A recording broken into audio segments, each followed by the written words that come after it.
Thank you, Osborne Brothers. Thank you for being here. All right. Jay and Phil, good to see you both. All righty, all righty, all righty, all righty. I don't have anything. Of course, I don't have anything. I think we'll talk about Helene. It's funny, I could have swore that the hurricane was named after my ex. I thought I saw that. I won't say the name. It's not Helene, but I thought I saw another name. Yeah. And it's not Milton either. There was a Hurricane Dennis once, and of course everybody made fun. Hurricane Dennis. You know, because at some point women got mad because we were naming hurricanes after them.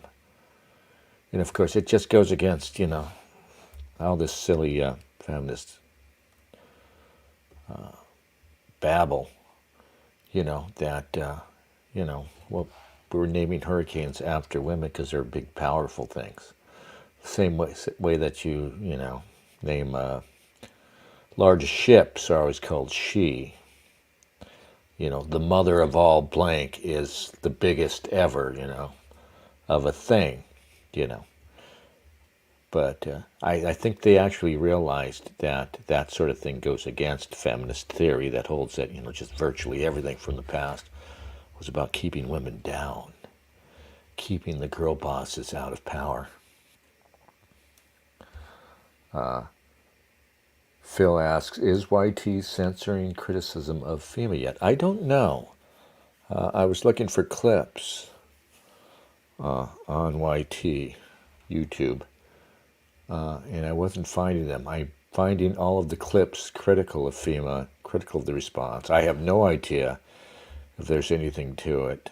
Of course, this narrative that's out there that FEMA, I certainly believe it, and it could just be good old-fashioned ineptitude, which is, we're going to have more and more of that.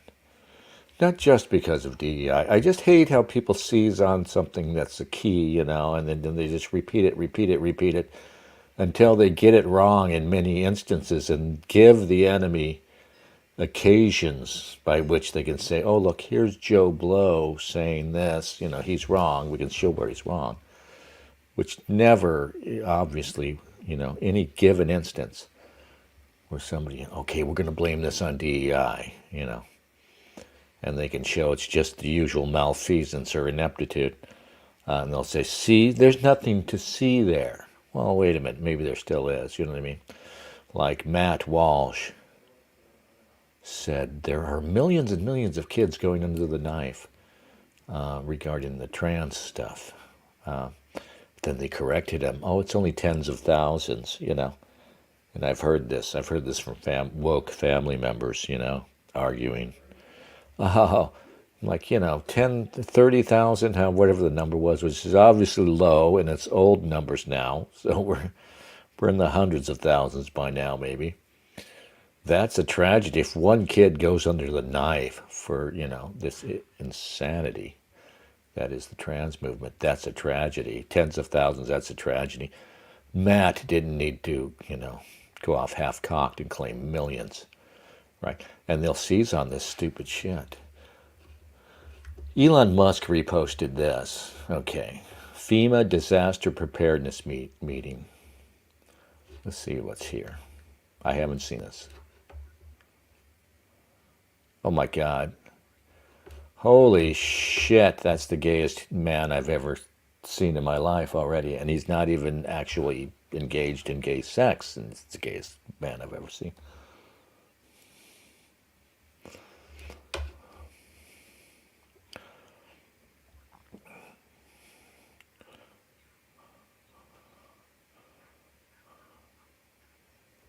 Look at, he's got his pronouns there.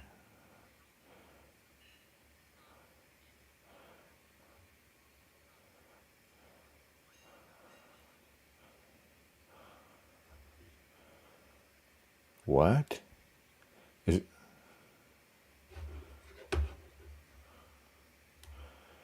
Holy shit. And they're talking about Helene now, right? And lots of people have problems, right? I mean, They usually say this about minorities, right? Oh, black people, they've already got such problems. So they'll say this, right, going into one of these crises. Yeah, and it's just,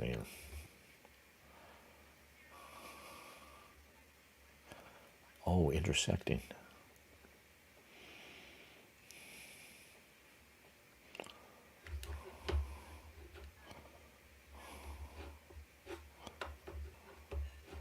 Sorry.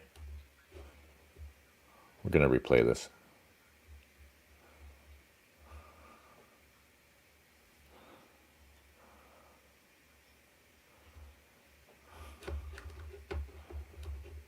You can't hear this, huh? Oh, fuck. Yeah, this is just some buggy shit because it's coming through my headphones. It's on the right settings. God damn it. God effing dang it. Oh, your browser has lost connection to your screen share audio. Try sharing your screen again. All right. We're going to stop sharing. Oh, I'm going to submit you to that close-up of Dennis and his messy room. And we're going to go back and try it over. Yeah, I think I've seen this happen before. All righty. So End Wokeness tweeted, here we go, sharing this. All right, let's back it up, and you'll see what I was talking about.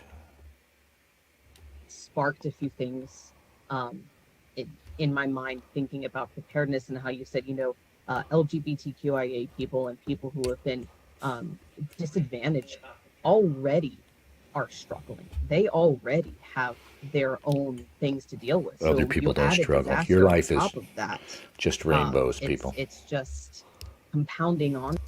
Actually, not rainbows. Yeah, not gay rainbows. Our life is just real rainbows, and skipping through fields of clover. Yeah, fuck. I just itself, and I think that is maybe the why of why we're having these discussions, is because it isn't being talked about. It isn't being socialized. We're not paying attention to this community. Well, what do you mean you're not paying attention to this community? You just go help them along with everybody else. What the fuck are you talking about? It's so weird. Nobody ever asked these people to explain themselves. Thank you so much. Maggie. Thank you. There are a couple of things that are intersecting in my mind here. One of them is the culture of emergency management as an organization, as an industry in the United States specifically, not abroad. This has, and my cat sometimes does this, she gets really loud suddenly, so you'll have to just allow. She's a cat lady, imagine that. Allow for the little meowing in the background. The shift that we're seeing right now is a shift in emergency management from utilitarian principles where everything is designed for the greatest good for the greatest amount of people to disaster equity. Whoa. But we have to do more, right? And so this topic is intersecting, I think, with a number of other topics where we have to look at policies and understand to what extent they have disadvantaged communities that had less assets, communities that had pre-existing vulnerabilities in accessing disaster-related recovery supports. Whoa. What in the fuck is she talking about? Okay, here's that super gay guy who kicked off the meeting. Christopher Rufio is identifying him. Tyler Atkins, he, him. He received a BA in Visual Communications from Mary Baldwin University. Sounds like a lesbian uni. In 2017. After graduation, he served with the AmeriCorps, volunteering with the Federal FEMA. In 2017 through 2018, he gained employment with FEMA's Public Assistance Cadre as an operations support specialist after supporting the relief efforts of Hurricane Harvey and Hurricane Maria. In 2021, transitioned into training and development where He became a qualified FEMA instructor and assisted in the creation of over 6 training courses for FEMA staff. Now he works as a training manager in the Office of Resilience, managing our Resilient and Ready seminar series, a twice-monthly webinar series that discusses climate change, equity, professional readiness, and FEMA programs. Yeah, no, and you know of the rot everywhere regarding all your federal agencies all are in this same in the same boat. They're all big on equity now. They all have the equivalent of the old Soviet political officer. Is these guys are HR plays that role, and then the people who are in jobs, real jobs, certainly everybody who's in public relations has got to be super woke. Oh, I've just seen here, Ukraine bombed a nuclear facility. Oh, God, I hope not. We'll see. We'll see about that.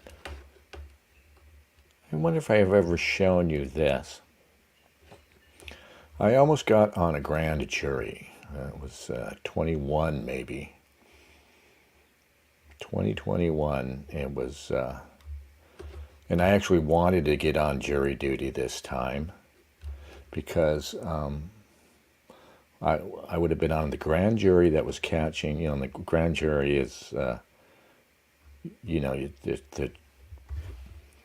it's a jury, except you don't sit for trials. You hear people arguing, prosecutors arguing for taking up a given case, right? You get to decide who gets prosecuted in a lot of instances. Oh, here it is. So, I would have been with the jury that was catching all of these cases coming out of the George Floyd riots that previous summer in Portland. Of course, I did not get on. But anyway, they sit in a room and you get some talks, and there's plenty of the DEI bullshit. And you're submitted to this video on implicit bias training.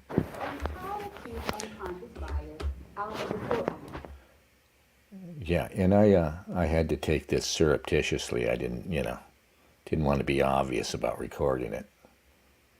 We are all familiar with conscious bias and have seen how overt bias can lead to intentional and harmful discrimination.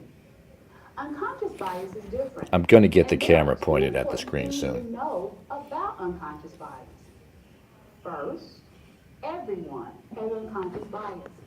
And second, because this type of bias happens on an unconscious level, it can impact our thinking and decision making without us knowing. For these reasons, it's important to be aware of unconscious bias when you are serving on a jury. In this video, we will explain how bias works and give you tools. I'm going to edit my name. Against unconscious bias in the jury room. To understand unconscious bias, we need to learn a little bit about how our brains work. Our brains learn through association. They make quick, unconscious, and automatic associations in response to the world around us. I'm sure that when you walked into this room, sit down on your chair, you didn't spend a second thinking about that object you were going to sit on, because your brain has learned what a chair looks like and what you are to do with the chair. Our brains do that about everything, including people. What our brains have learned is that certain people are associated with certain Is that things. Tim Walz? Even people with deeply held conscious belief that all people should be treated fairly still have unconscious bias. Sometimes our unconscious associations even conflict with our conscious belief about fairness. If And when we stop to consciously think about it, we might decide our initial hasty judgment doesn't actually fit with the information we're being presented with and what we really know to be fair. It's important as jurors to be aware that unconscious bias exists. Everyone has unconscious biases. So in this video, we will explore what you can do to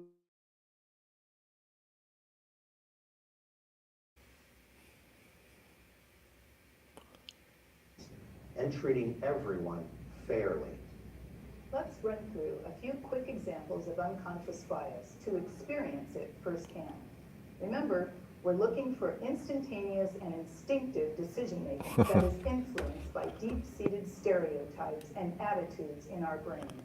Yeah, which is actually probably, instinct is not bad, right? And what they're really talking about too, of course, is personal experience. If you're old enough to have been around a little bit, you might start, categorizing people, thinking that certain men are more violent than other men, for instance. When this video started, we all saw Justice Nelson. Truth is, each of us made instantaneous decisions or prejudgments about what type of person she is, even though we don't know her or have any additional information. This is funny. She's a big fat black woman who speaks in that sing-song dummy accent.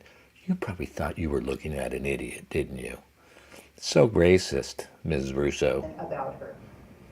Perhaps you instinctively felt that she was smart, impartial, open-minded, or in charge. In charge. Or may have concluded that she was tough, intimidating, or out of place. The fact is, we cannot process all the information we receive. So without knowing it, our minds create mental shortcuts and use our past experiences to help us make quick and efficient decisions. Here's another example. That's what I just Take a said. look at It doesn't sound like there's anything wrong with that. Use our past experiences to make quick decisions. this list of colors. Try to name the colors as quickly as possible while ignoring the words.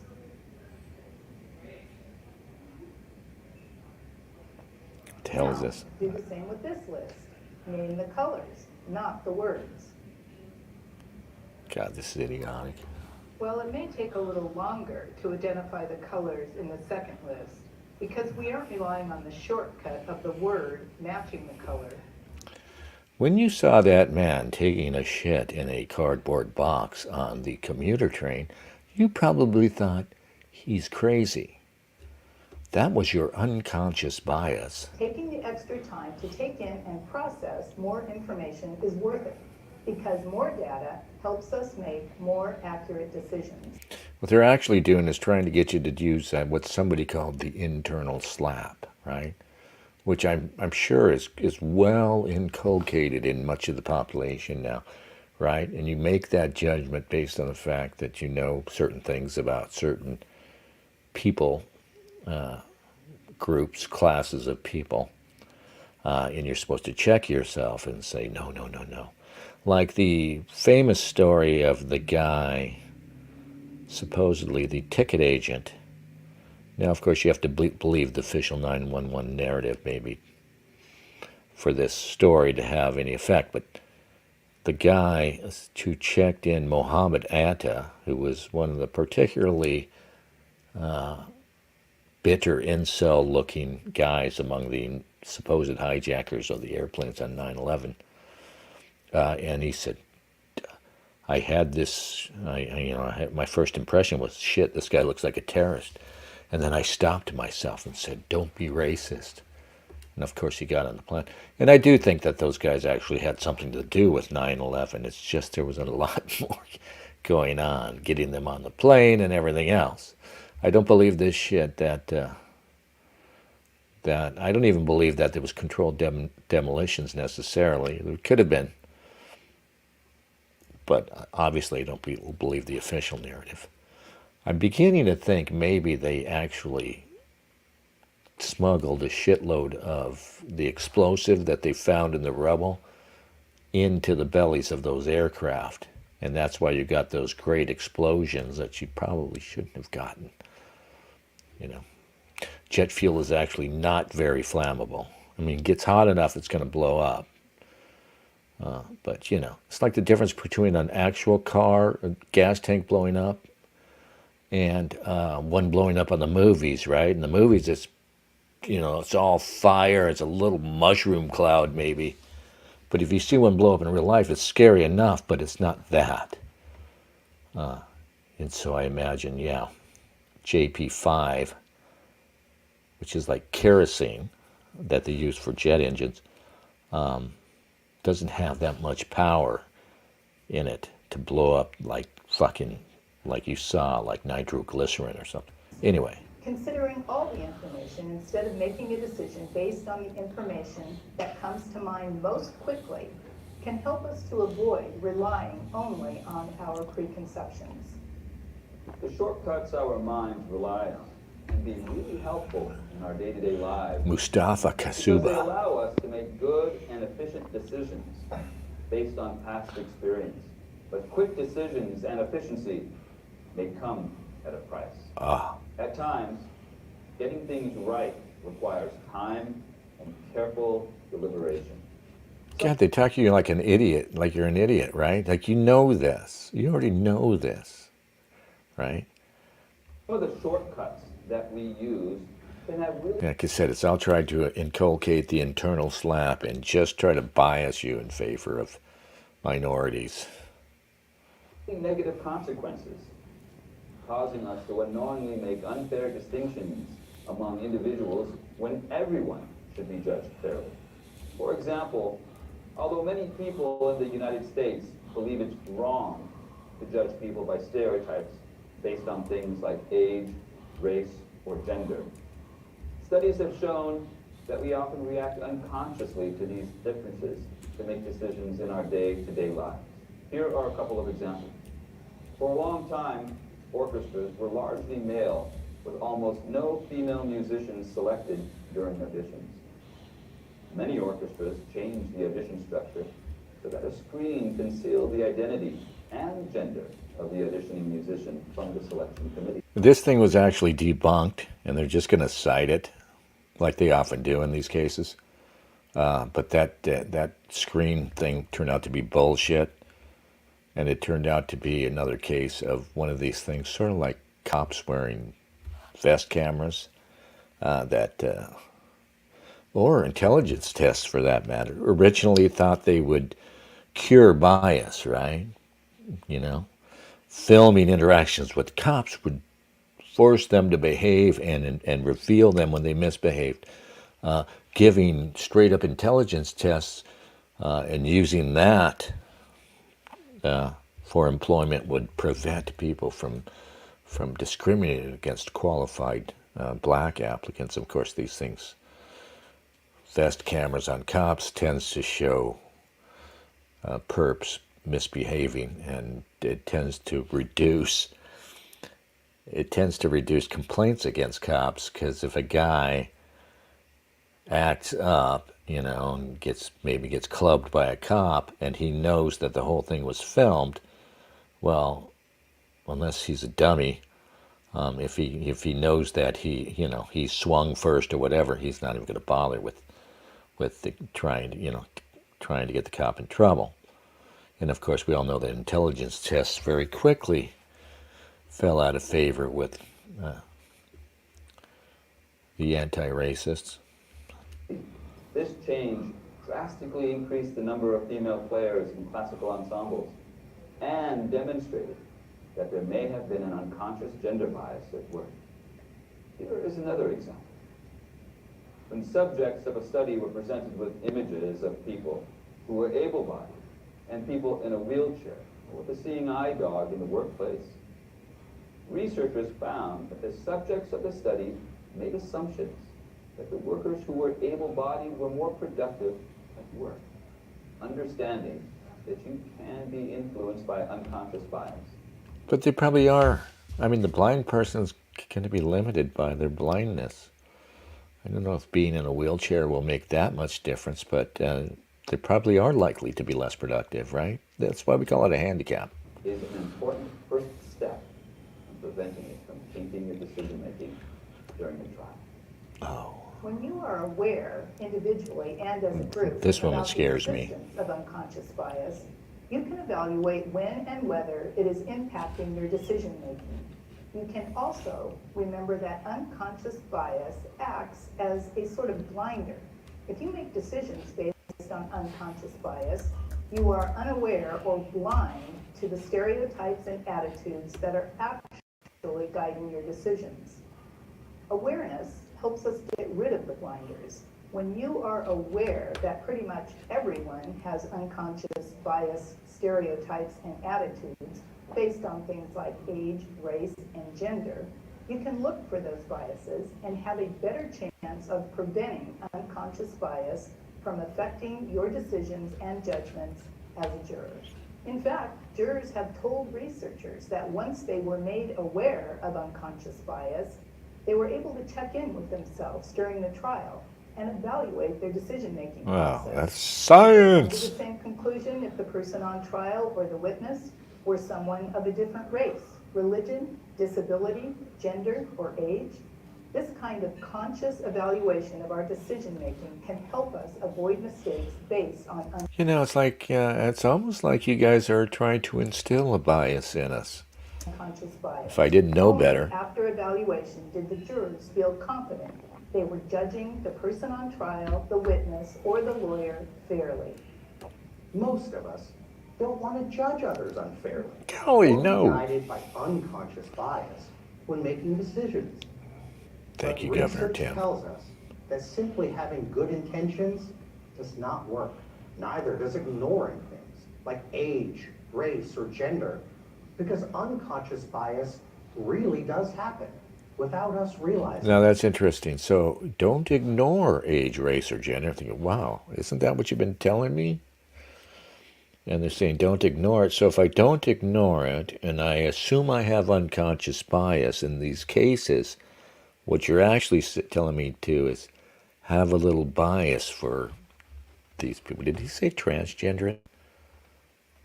What was that list again?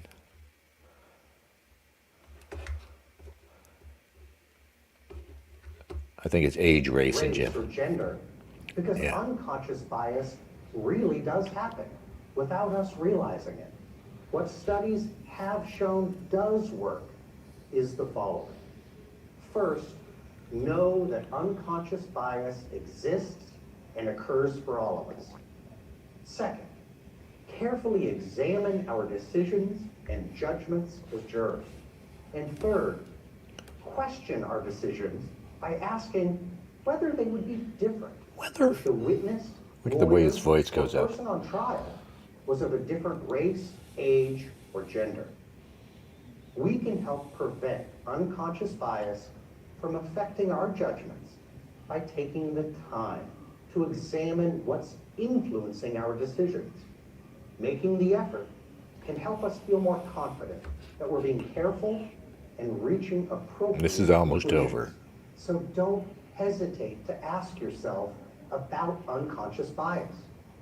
At the end of the trial, during your deliberation, if you think unconscious bias has shaped your evaluation, I encourage you to think about the evidence again with this video in mind and to discuss it with your fellow jurors. This is actually quite The fact unethical. is, honest, intelligent, really good people are impacted by unconscious biases every day. The more aware that we are, the better. Remember, awareness that each of us... You know, my unconscious bias is telling me this person's a little less intelligent than the others that I've listened to. And those people were no great shakes themselves, but okay. have unconscious biases can actually help all of us become more conscious about the fairness of the decisions we make. So remember, Hi, research Judas. shows that there are 3 things that help prevent unconscious bias. Judas, I want you to check your unconscious bias, all right? Have you checked it? Check it at the door, all of you. From impacting our decision making. What? Okay, I guess we're... Thank you for taking the time to consider this issue. You are about to become part of the most important tradition in our justice system, the right to a trial by jury. Why do you talk to Thank me you like for I'm a your child? service and your effort to ensure everyone receives a fair trial. This is my favorite part. Be aware to be fair. Be aware to be fair. Be aware to be fair. Be aware to be fair. Be aware to be fair. Be aware to be fair. Be aware to be fair. There's a little lesbians in Be aware here. to be fair. Okay. All right. Well, I'm going to take that to heart. Yeah, all right. I want to... somebody, Bowden probably, brought up, that what's going on in Gaza, West Bank, and Lebanon. It's insane. They're still bombing the shit out of Lebanon right now. Nobody's paying attention. Like I always say, there's so many outrages, like this right here, for instance.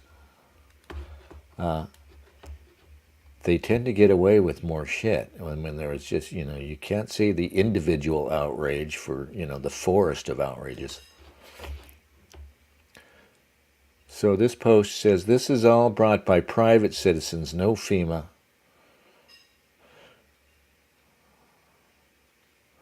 I have no idea what's going on there, but we're getting lots and lots of reports of FEMA not being on the scene, and of course of local law enforcement threatening to arrest people who were trying to fly helicopters in and whatnot.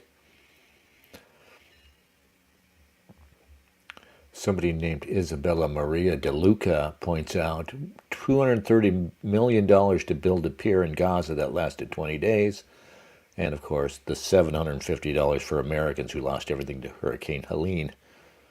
I've also heard that $750 is actually a loan. Is that true?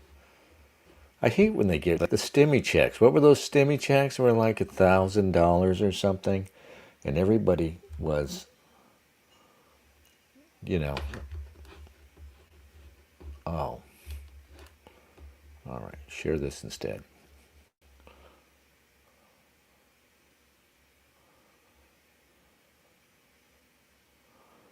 Yeah, these Frankfurt Jews, says Jim.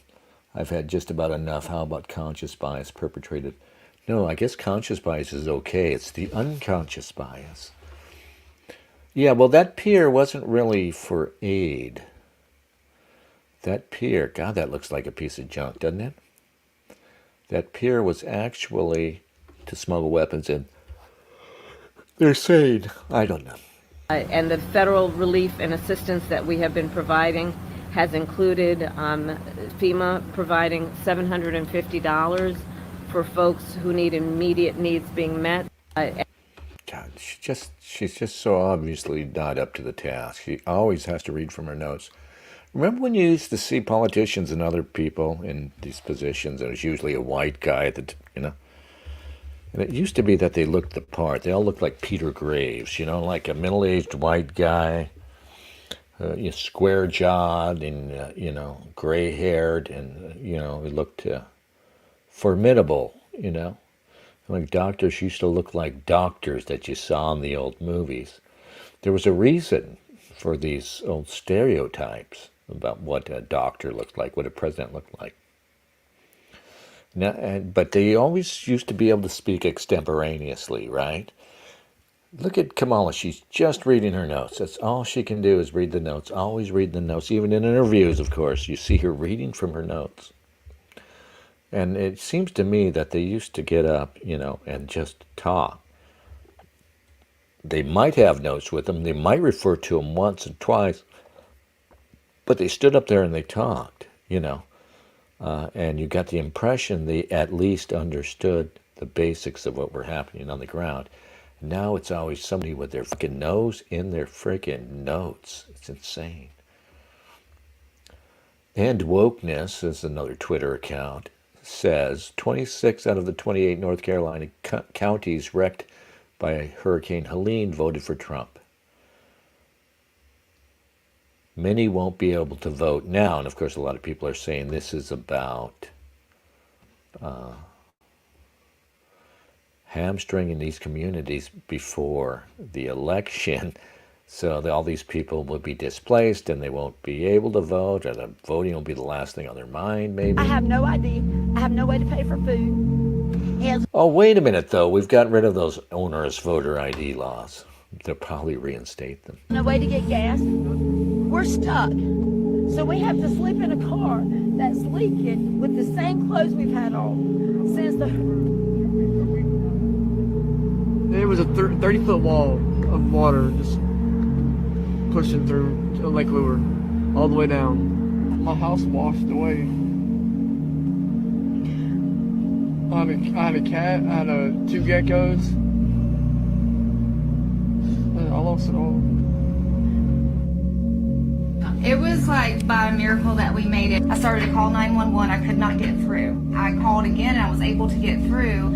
And I said, the water's coming in our house. And they said, get to higher ground. And I was like, okay, we're going in the attic. And we're overwhelmed with calls right now. That's all we can tell you to do. Your adrenaline's pumping. It's like, you're saving your life right now. I have no idea. I have no way to pay for food. Yeah. So I don't know what's happening there. Does anybody know how you can actually maybe volunteer? I could volunteer and go down there. I could do it.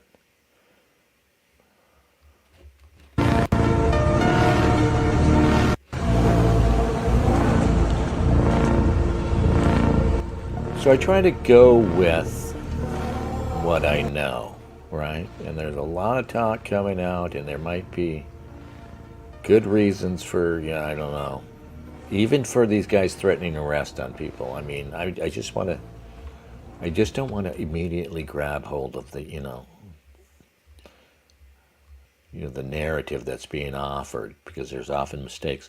But I do know one thing, which is undeniable, is that the media is barely paying attention. I mean, Hurricane Katrina, because it was Black New Orleans, and it was George W. Bush at the time, and the media, even back then, they really they were biased. They've always been liberally biased, but I think during the 8 years of George W. Bush, who I despise, but during those 8 years, their bias hardened a lot to prepare us, kind of. For first Obama, got even worse. The reverence for Obama and the bias going the other way. It's like floodwaters, come flooding in one way for George W. Bush, and then they get Obama.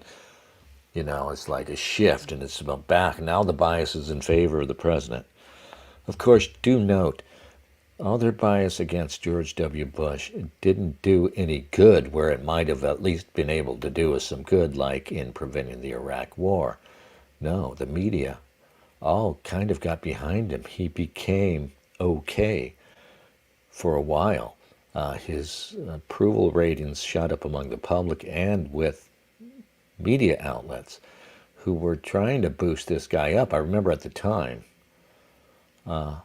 thinking that they were sort of deliberately trying to blow up the image of George W. Bush just because, nobody was stupid enough to think that moron became capable overnight because we were in a crisis, But they thought, the impression I got was that they thought, capable or not, we need to present the people with the image that they have a capable man in government, right? That's more important, Things will get done because, even then was already a case, I think. George W. Bush proved it, that it was already a case that the president doesn't really do shit. He's really just there to sell you on policy. But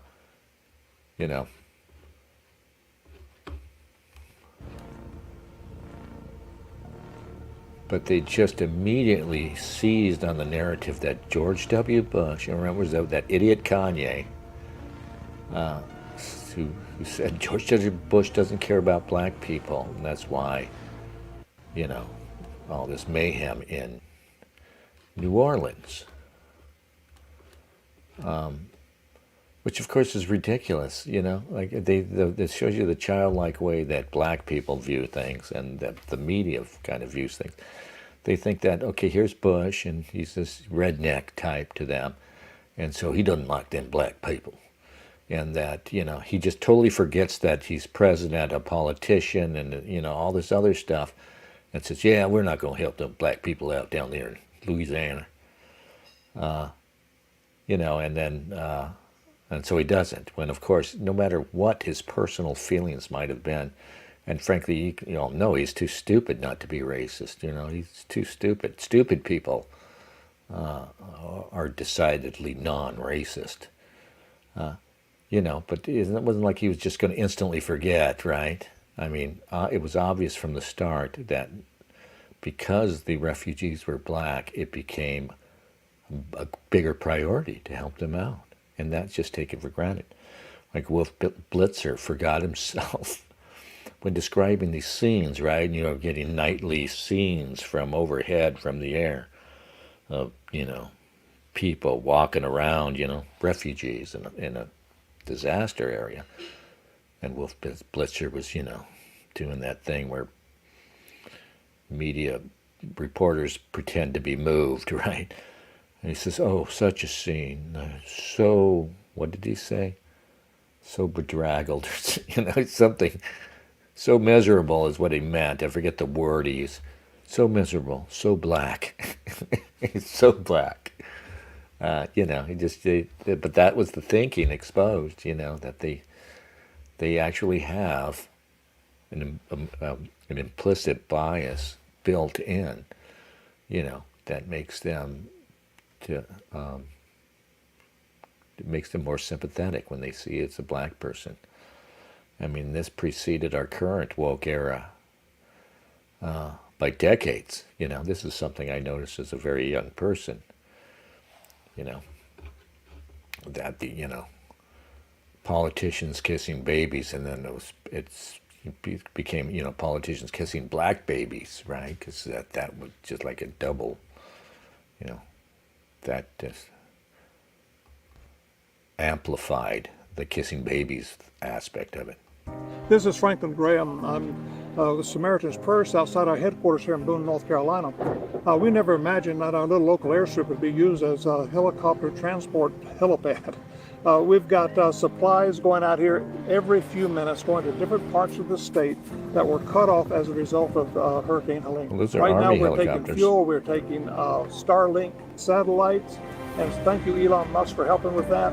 And also we've got generators going, fuel cans, the hoses that people need to hook this stuff up. And we're sending out technicians today all over the state to help hook up these Starlinks. And we're sending out a lot of water, a lot of food. We're doing it all in Jesus' name. Remember to pray for them. God bless you. Thank you. Well, I did see an Army helicopter there. That Chinook was an Army helicopter. Somebody actually alleged that, I mean, this is South Carolina. South Carolina is nearby. And that's a big, that's military bases everywhere, right? And somebody alleged that the reason you don't see, what is it, 1st Airborne, 82nd Airborne or somebody is out there, right there, just right around the corner, aircraft-wise, and they're not deployed. And somebody suggested that they're not deployed because they might have to go to Israel. Right, so they're staying, at the ready in case they have to be called in to Israel. And you may have heard we already have sent troops, Marines, to the Gulf, standing by, getting ready to go to war for fucking Israel. And I hope this at least makes it harder for them, right? This Helene thing makes it harder for them to do that. I mean, if they do that while people are out there struggling,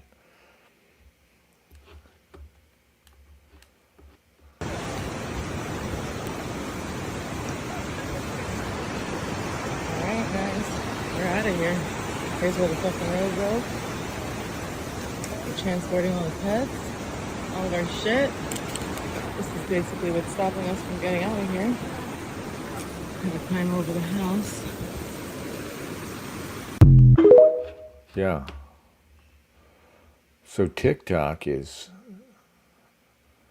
helping. People are able to at least send out clips via TikTok and elsewhere. Could you imagine if we had the old media and we didn't have Twitter, because all the other social media outlets are heavily censored. But if we had just the old pre-internet days with this level of bias that we have now, this level of outright corruption where the media doesn't even try to tell the truth, they're just trying to prop up, in this case, Kamala Harris. There would be a big dark hole, man. We wouldn't be seeing shit. Nothing would be getting out. I meme, therefore I am, says Christian Rangers are currently in North Carolina acting on behalf of the Sheriff's Department and Fire Department to assist victims of Hurricane Helene. Well, that's what we're going to do. We're going to help here. They had to go back to Asheville or something like that, right? They're not even allowed to have guns. They're not even on order right now, right? And they requested us to secure them, right? So that's an ongoing thing. We've been doing it for 2 days now. We're going to continue to do it. It's the right thing to do, okay? I don't have a current mission to do that right now because they're on their way back, but I will, that's what we're going to do. We're going to help those guys, okay? In addition to that, we're supporting the EMA, right? And that's the coordinations I have daily. Following this, I got to go back over there. So we are acting on behalf of the sheriff and the fire chief, right? So we can do our own thing. We're free civilians, right? But we are trying to tie this in to the populace because that's our whole mission here, is to help the populace. The feds, fuck them, okay? Okay.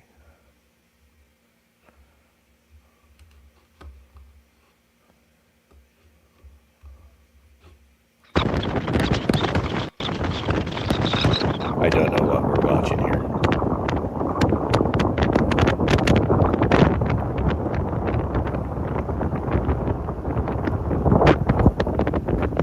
I wish I was out there, man.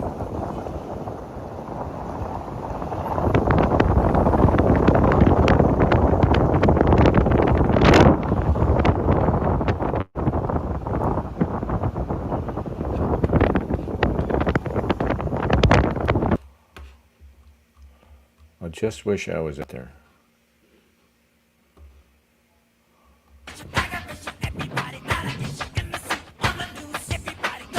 Somebody has offered a split screen. Asheville, Ukraine.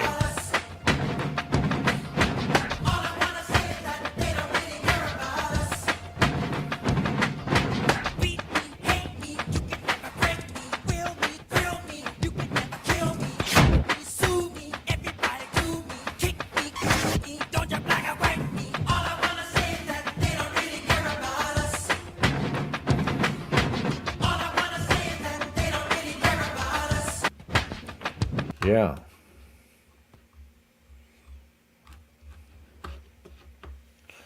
Oh, that's where we were for. Okay.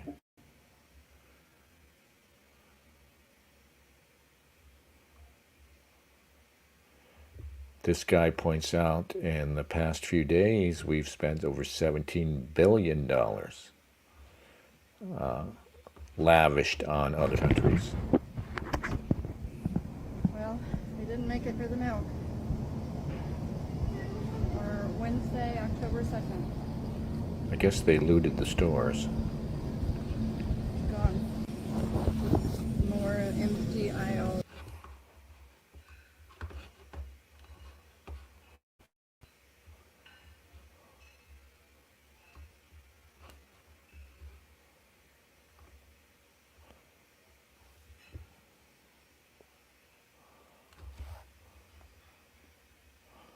Yeah, media hits. Did you like that, Michael Jackson? I didn't realize at the time that Michael Jackson was way ahead of us.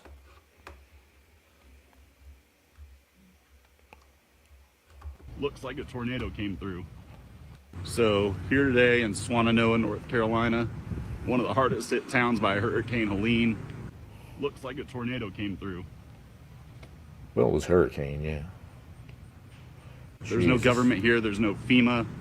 People are just coming in here with supplies, fuel, food, whatever we can to try to help this community. Every dollar I make from this video I'm donating it to Hurricane Helene relief efforts. So please share, repost, comment, like, anything you can do that can boost this video. You're gonna help people in need. Currently delivering aid at Swananoa Church of God, and I just wanna give you guys a look at the flooding in the church basement. Remember, this is a week after the storm, still no power, still no clean water, and we're just trying to dig out from the mud in here. Here's more flooding.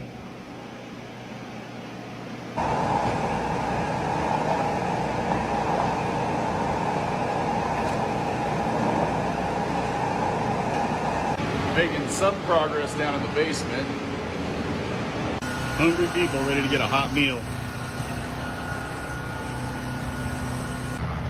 As you can see, we've got helicopters flying in and out. Really the most efficient way, the only way to get in and out of here.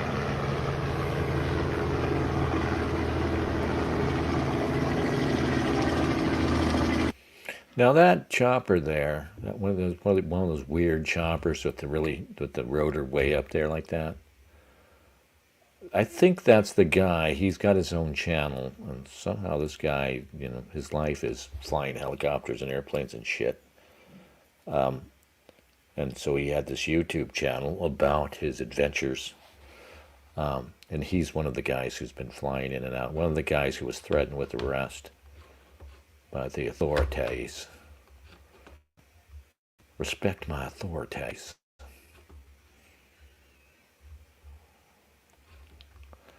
We're working hard. Are there any more resources the federal government could be giving them? No, we have pre-planned a significant amount of it, even though they didn't ask for it yet.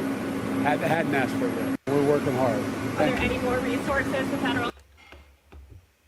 Yeah, Biden is, of course, man, nobody really cares. Nobody's even asking for where Biden is.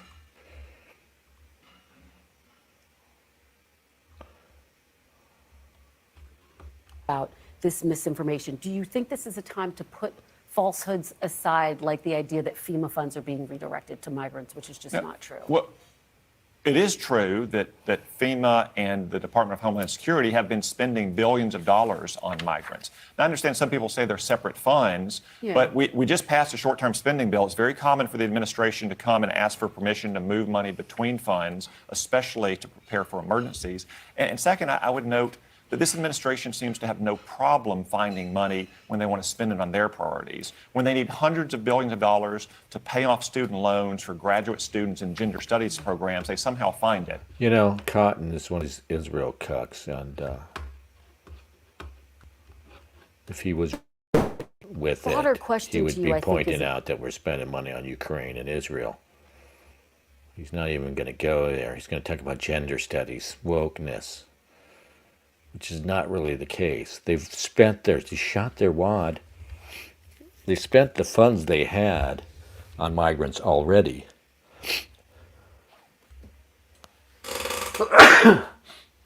Pardon. Oh my God. Oh my God. I got some on me.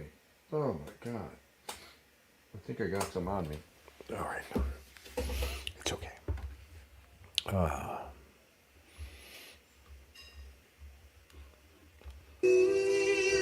What? Baptismals?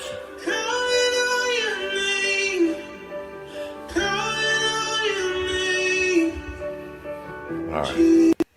Sorry, Gleb. Gleb's probably offended by all that Jesus stuff going on there.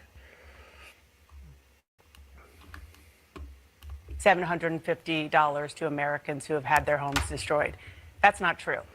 He's also echoing conspiracy theorists online who falsely claim that the administration is redirecting disaster money for undocumented immigrants. That's also not true.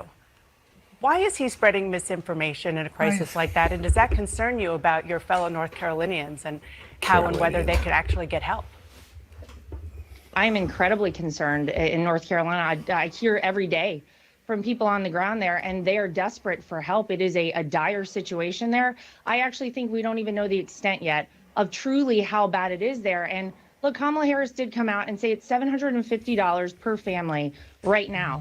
The idea that we've spent $650 million in fiscal year 24 on the migrant crisis that Kamala Harris was responsible for stopping, and by all accounts, she created by having an open door policy at our southern border But is Laura, infuriating. let me just stop you right there. Of this country. Let me just stop you right there because I just want to not let this get out there. You are right that FEMA is giving $750, but that is a first step. It's for immediate needs. It's called the serious needs assistance. Dana, and said that they are out of money in terms of their hurricane relief. We have another hurricane heading towards Florida right now. What they have said is that there is money right now. Why don't they have anything in order? Why is it that right now the citizens in Western North Carolina are screaming for help, and it's having to come from local citizens? People from my hometown of Wilmington are driving across the state 6 hours to go to the mountains and help people. It is bad. Where is our federal government? Why are they out of money? It is bad there,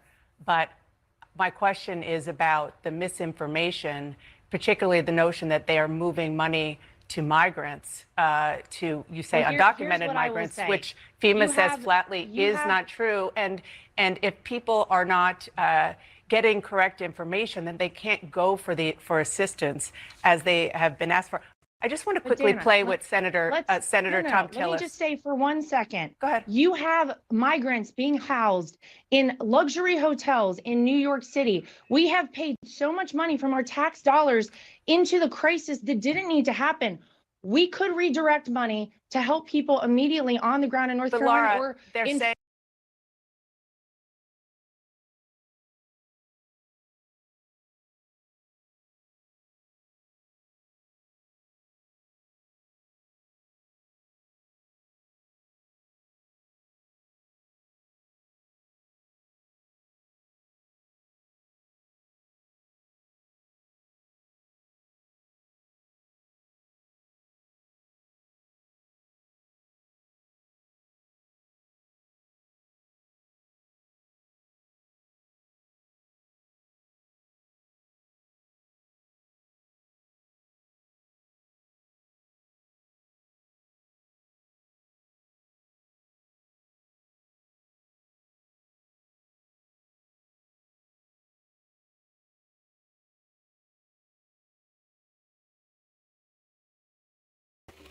All right, sorry.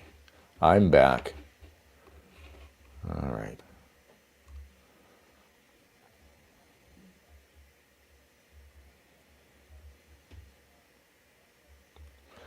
Yeah, and I'm just so tired of people like Laura Trump, Tom Cotton, they're not even going to talk about Ukraine. I don't expect them to talk about all the money we're giving to Israel. They're not going to mention Ukraine either. All the people displaced. I don't have much, but I have 84 acres in eastern Kentucky. I got a place for you to come, to get your bearings, to get ready. If you need to be here permanently, temporarily, it doesn't matter to me. I hope this video gets out. I just had my account banned. I had 105,000 awesome followers, awesome network of people that I lost just like that. And that could happen to every one of us, and it will eventually. It's inevitable. So while we can, we need to use this app. And right now I need your help because I don't have that. I'm relying on you to like this, share this. We're going to muster up there for the Civil War. Okay. This is bad. We've got the creek rising, the water completely over. Make sure there's nobody here. It's pretty fast. Okay. Oh, their cars are all underwater. I don't even know.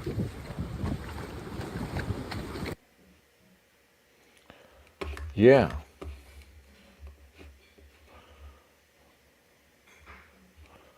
Anyway, and while this is happening, World War III still brewing out there.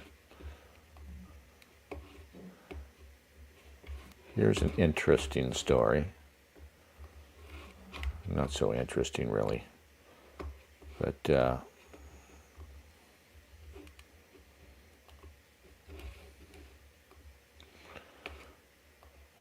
so this Palestinian sympathizer journalist Hassan Hamad got a warning from IDF or Mossad or whoever, sent him a warning, said, stop spreading lies about us, they said, or you're going to get it. And then, of course, he got bombed. Maybe he was just in the wrong place at the wrong time. But everything's in Arabic. There is no body of Hassan to be buried. What they found were pieces of flesh in one bag. I asked him to bring it to Kamal Adwan Hospital so we could bid him farewell, and he told me there was no body to bid farewell to. Yeah, and I saw some footage of somebody with a box of, like, guts. I could really, you know, what the fuck? Shut up.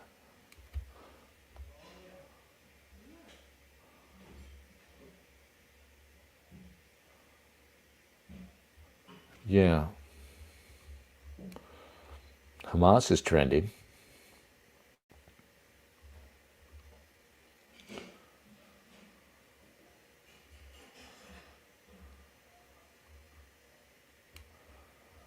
Yeah. I'll tell you what.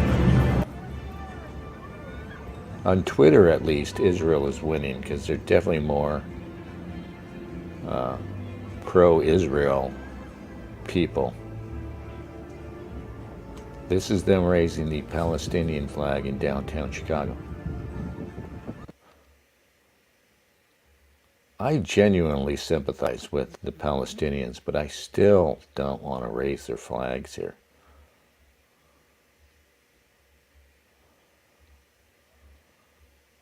But what I've noticed is the utter dehumanization of you and I, my friend, by Twitter and by social media and by us for a long time now. And that there's so many people sitting at home, like I'm sitting right here, who are watching, like, the rocket that fell on the Palestinian. You might have seen this when, I think it was the one big barrage, recent barrage from Iran, when they launched 180 missiles that got through the Iron Dome. And we saw them hitting the ground in Israel, and somehow the pro-Israel side is passing off this line that it was complete failure. They didn't hit anything. Well, they had 180 missiles.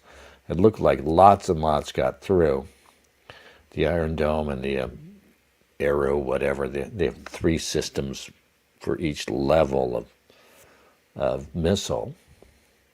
Were overwhelmed, and a bunch got through, and you saw lots of footage of them getting through. When they're trying to say, oh, they didn't hit anything. I don't believe that. But you know, and then they tried to say for a while that the one fatality was this guy in the West Bank, a Palestinian in the West Bank. And this video, you saw it. It would be comic if it wasn't so nasty. The guy's walking down the street, and you know, like the shell, the rocket part of the missile before the explosive warhead, right? Because what they have is just like a huge shell, like for a bullet, right? And the warhead is like the pointy bullet part. When that detaches and starts down, then that rocket booster, whatever you call it, comes straight down, right? And one of these lands on a guy. Just bam, like fucking squashing an ant, right? You know, it's hard to believe it's real. I guess it was, though. You know, and you got guys like me sitting here, and they're like, take that terrorist, and, you know, and it's like, and you can't talk to them. You see them. They get into these exchanges, right? And it's like, oh, take that, Palestinian scumbag. And people wade in there, you know, calling them an asshole, or you know, even trying to, like, reason with them. Hey, you know, this is kind of disgusting what you're doing. Screw you, man. Right? They got really bad with the Ukraine war, right? Oh, here's a drone, like the sickest thing I can imagine. is watching a drone, knowing that it's a guy again sitting on a keyboard like I am, killing some poor bastard grunt who's in the field. Maybe he's wounded, yeah, and with the fucking drone coming in on him and it kills him, right? I mean, the most dishonorable warfare, soul-killing warfare that we engage in now routinely. And then, and if that's not bad enough, there are thousands, millions, I don't know, people like me sitting here watching it on a screen and then commenting, "Take that, you Russian bastard." What the fuck, people? We cannot survive. We cannot. We're losing our collective soul to this shit.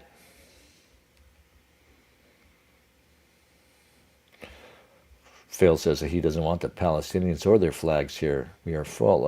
Other than that, Godspeed. Yeah, frankly, the only reason I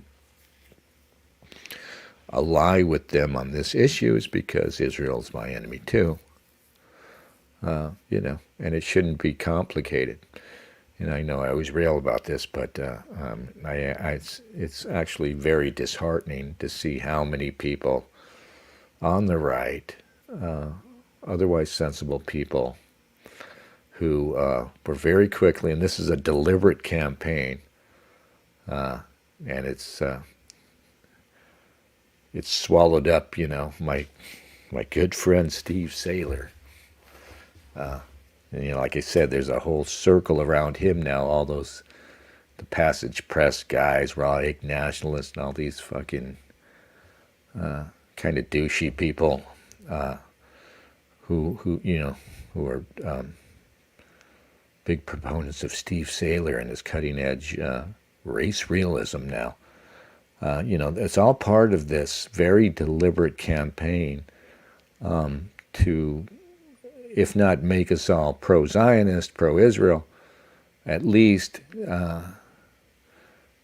kind of scare us away or just kind of discourage us from encouraging all these anti-Israel protests, And frankly, they're using our racism. And I don't use racism as a dirty word. But there is a lot of this sort of racism and bigotry, and I do think there is a thing more like bigotry that they use, right? Oh, you don't like those dirty Muslims? You don't like those dirty Arabs? So you've got to get on our side. So you got to get on Israel's side. I mean, look at them.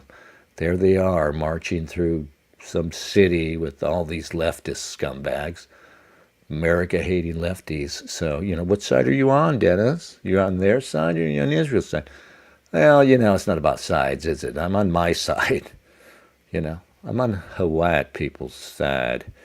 But yeah, I mean, things are complicated. That's just unfortunate that things are complicated. But I'll be damned if I'm going to cheer on, these idiots, the pro-Israel idiots, just because, I don't want my country flooded with Arabs. I mean, I'm not forgetting who's flooding the country, right, with these people, right? And it was never about hating on these people. I mean, there's lots that the Muslims have to recommend themselves, Like I always say, I don't care if they're throwing gays off of rooftops and veiling women. I can understand it, Yeah,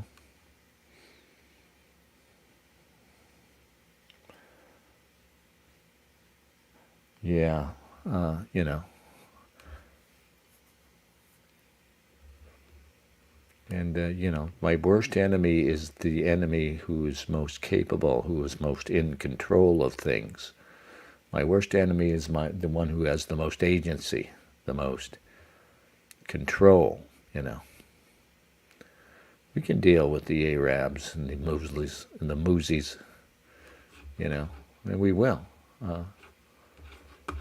Mass remigration, but we have to have a revolutionary change in government, before that's allowed to happen. Yeah, I'm looking through Twitter, just the Hamas hashtag, and Israel side is doing quite well on Twitter. Make no mistake, they seem to be outnumbering their detractors. And like I said last time, Israel is presently winning, and long term this might be a disaster. You know, this might be a very Pyrrhic victory happening right now. But right now, you know, they've basically subdued Gaza. They've cleared out the north of Gaza. You know, they're set up to start taking over land in Gaza should they wish that. They bombed the piss out of southern Lebanon. And they have managed to decapitate Hamas leadership. You know, I'm not going to be one of these people who views it as, oh, I'm against Israel, so I'm going to just spin everything as if they're losing, they don't have a chance. Right? You see a lot of this around the Ukraine thing on both sides. No, I'm not going to talk like that. I'm going to be stupid. For one thing, I don't know. I don't have the expertise to know, you know, and the experts don't even know. But also, you know, anything can happen, and anybody who tells you they know is obviously full of shit, you know. So Hurricane Milton has come down, and of course a lot of people are saying this is controlled weather. You've heard this, right? HAARP, H-A-A-R-P, not the American Association of Retired Persons. Yeah, so, you know, I just hope it's not all bullshit. It probably is all bullshit.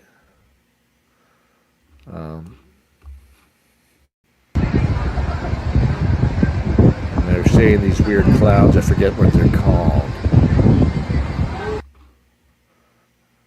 that these are evidence that they're controlling the weather. A couple questions here about HAARP, the High Frequency Active Auroral Research Program. This is located up in Alaska. It's currently funded by the Air Force Research Lab. It was formerly funded by the Office of Naval Research. One of the prime customers is DARPA, which is currently running experiments at the facilities. To start with you, Dr. Prabhakar, I understand that a lot of folks here on the committee probably don't understand what HAARP does. I think most Alaskans don't really know what HAARP does or why the agency is involved in it. So a very brief explanation. One of our programs has been using the HAARP facility for the research that it's pursuing. And my understanding is that we did get value out of that interaction. Dr. Walker, your agency What the hell is is currently that? running Did the you say anything facility. there? The Air Force has gotten great value out of HAARP in the past. We took over from the Navy and managed it and actually did a number of experiment campaigns up there, moving on to other ways of managing the ionosphere, which the HAARP was really designed to do, was to inject energy into the ionosphere, be able to actually control it. With DARPA completing their project, that's our last government customer that we have in the site. It basically makes the ionosphere a laboratory, and we can do experiments that no one else can do. It's a laboratory without walls.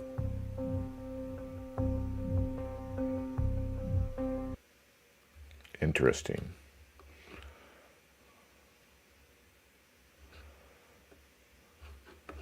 Yeah, I didn't know. I want to look up HAARP now.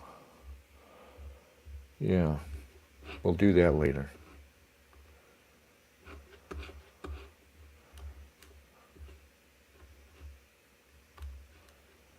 So we now know FEMA is insolvent. It's insolvent. They've given all the money away for these disasters to people that are non-citizen. You are going to be facing winter very soon if you're in these mountains. This is a dire situation. Politicians have finally been caught with their hands in the cookie jar because of the internet. We were able to research this thing, and the transparency of this is terrible. Watch these videos, and I'm going to help you figure out what's going on.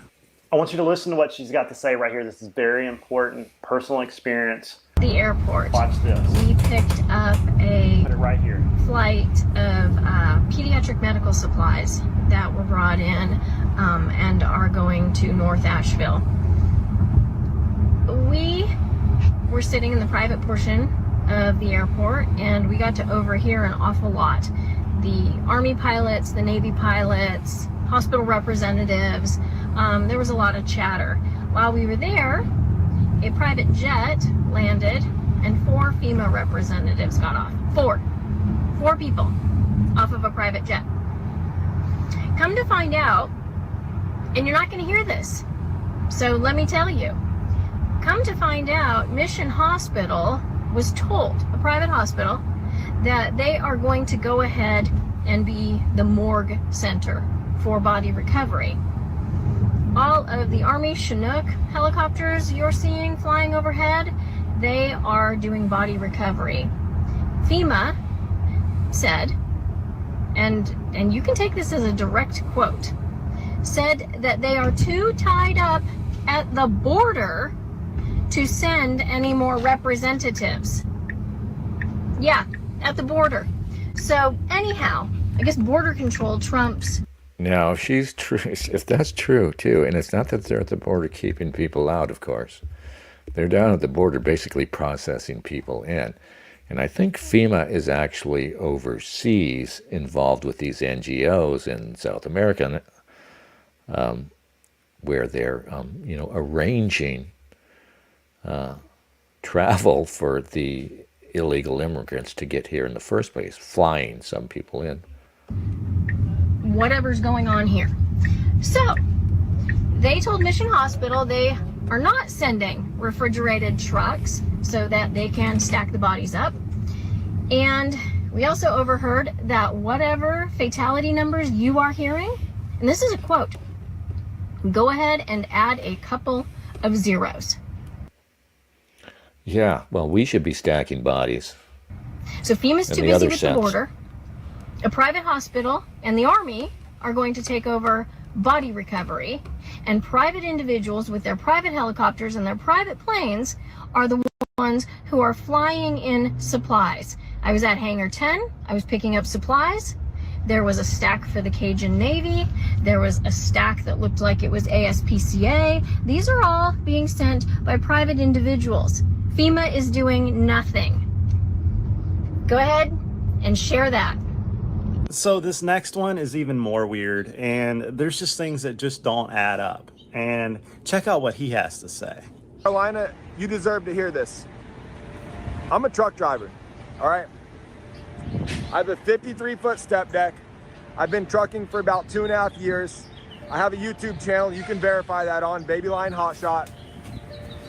Usually in a disastrous situation, it is payday for truckers. We look for that hurricane. We look for that ice storm. There's generators coming to you. There's stuff coming out of military bases. There's excavators, skid steers, bulldozers, tree trimming equipment, pumps, like water pumps to pump water out of places that have been flooded. There's no loads on the load board coming to you within 125 miles of Asheville.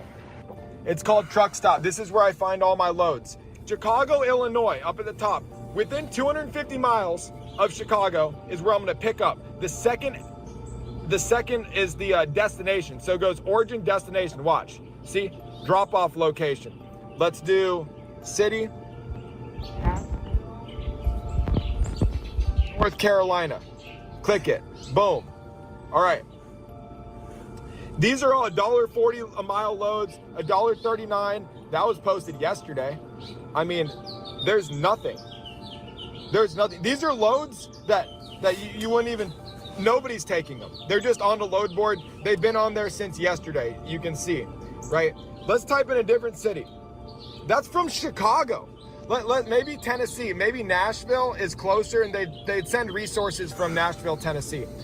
Nashville, Tennessee, within 250 miles of Nashville, to Asheville, North Carolina, within 125 miles. Let's see, that's it. That's all the loads. That's all the loads that are 28,000 pounds in length. I'm not a conspiracy theorist, but I mean, what the hell's going on here? I had brokers call me and tell me, Stu, have you seen any loads going to Asheville or like anywhere around the Carolinas, South Carolina, Georgia? Is there any like FEMA loads? There's none. Zero. He's been a broker for 6 years.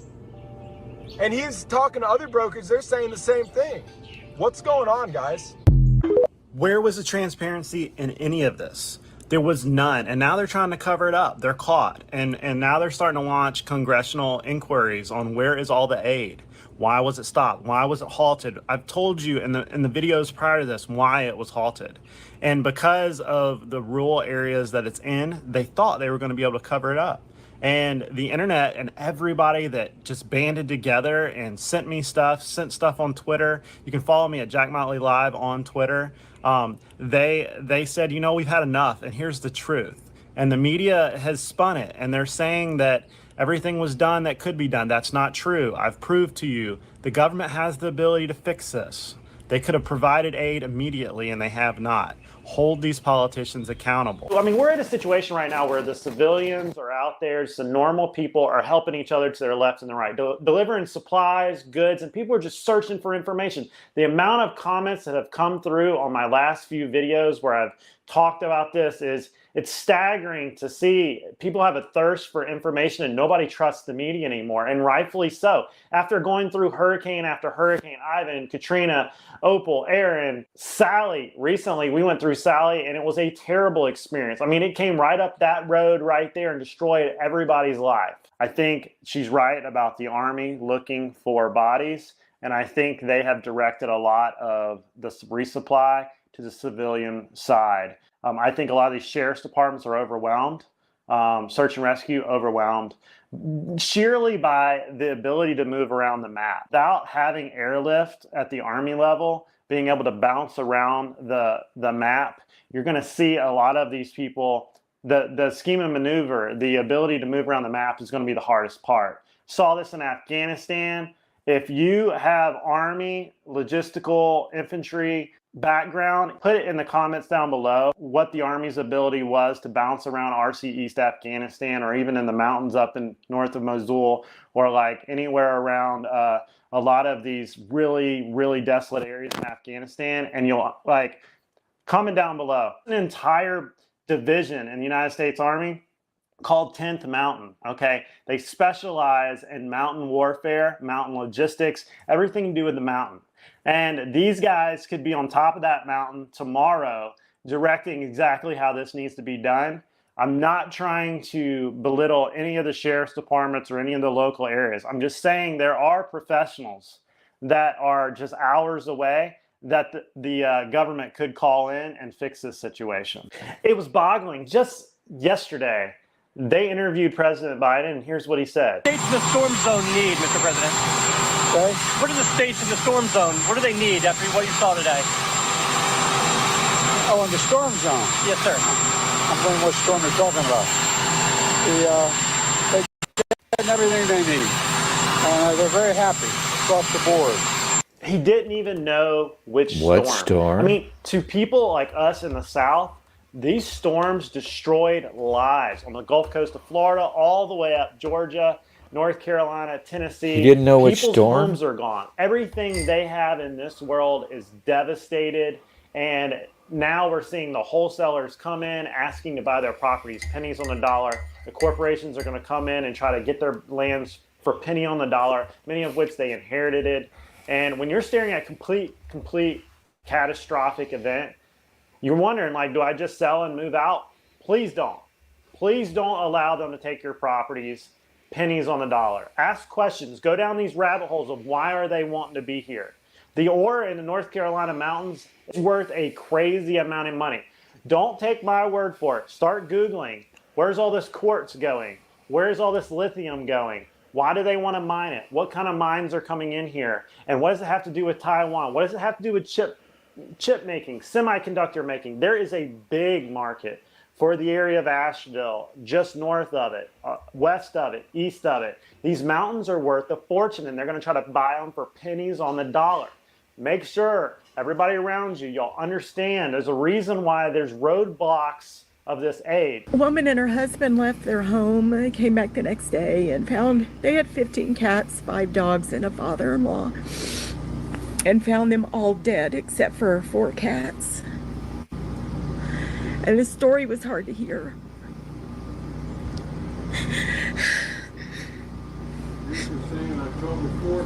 But it's the look in her eyes that I can't forget.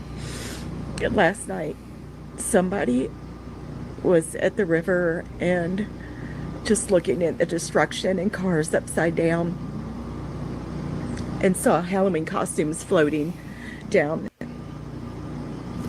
our river. And then she saw faces and realized they weren't costumes.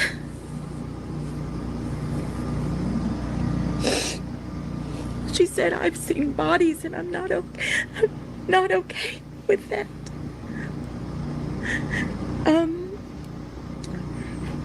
And then somebody called and said, when is somebody gonna come collect all the bodies that have piled up along the embankment of the river? And then a man called saying, I need 911 at my house. And somebody said, why? Are you okay? And he said, yes, I'm okay. But I opened my front door and there are several bodies in my front yard.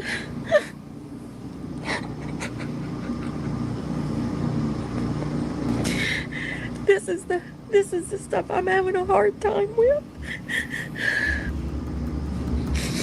Because I want to make it better for everybody and I can't do anything. So anyway, these tears aren't about us, and I didn't mean to cry, but I can't talk about this. Yeah, okay. Lithium, yeah. Lithium-ion batteries, right? Lithium mining is primarily used to extract lithium, which is a key component in the production of lithium-ion batteries. These batteries are essential for powering electric vehicles, smartphones, laptops, and renewable energy storage solutions. Over 80% of lithium mined is used for battery production. Yeah. So, maybe they're after that. Maybe that Elon Musk feller is after the lithium.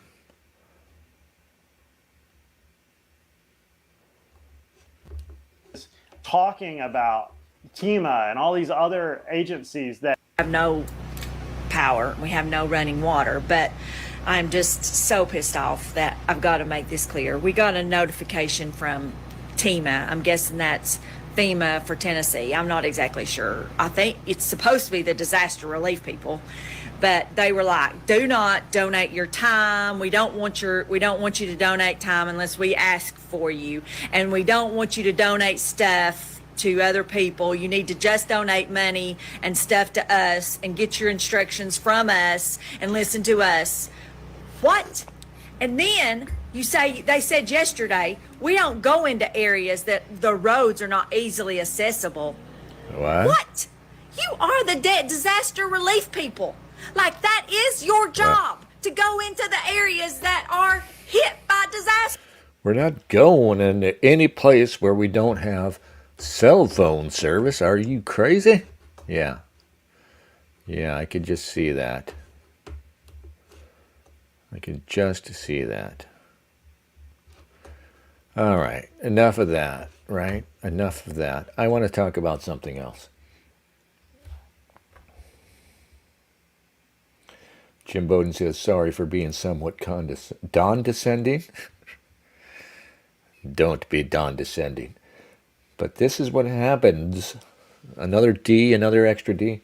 This is what happens when U.S. prioritizes and gives its dollars to your greatest ally. Yeah, it just pisses me off. You know, we got these Marjorie Taylor Greene, Tom Cotton, Trump, They're not going to bring up the fact that we're dumping all this money on Israel and we're dumping all this money on Ukraine. Maybe Trump will talk about Ukraine a little bit, but they're going to go with the path of least resistance, soundbite, bullshit. You're spending this on DEI programs. Well, yeah, I mean, that probably plays into it, but, don't give those assholes on the other side anything, inaccurate or anything peripheral, anything that they can use to try and say, see, we've debunked them. No DEI, we didn't, FEMA's not transferring money, right? And that's the big line. And I think you saw Dana Bash use it. They didn't transfer any money. Well, no, they didn't transfer. They're not presently transferring money. They could be, but they're not presently at this moment transferring money away into the other. They spent their money already. FEMA did on illegal immigrants, and of course, the way I think Cotton brought this up in his interview. It's really, the government has all this money it can divert at any given time, right? If you can spend $17 billion, if you can do an emergency appropriations bill and give Israel the money it needs right now, you can do the same thing with this. It's just money, and the government has, when they're motivated to poach money from one agency for another purpose, when they're motivated to, it's all funny money too. We're insolvent. It's all borrowed money. But, they can get wildly creative when they want to give Israel or Ukraine a bunch of money that's then going to be basically laundered back via the purchase of weaponry,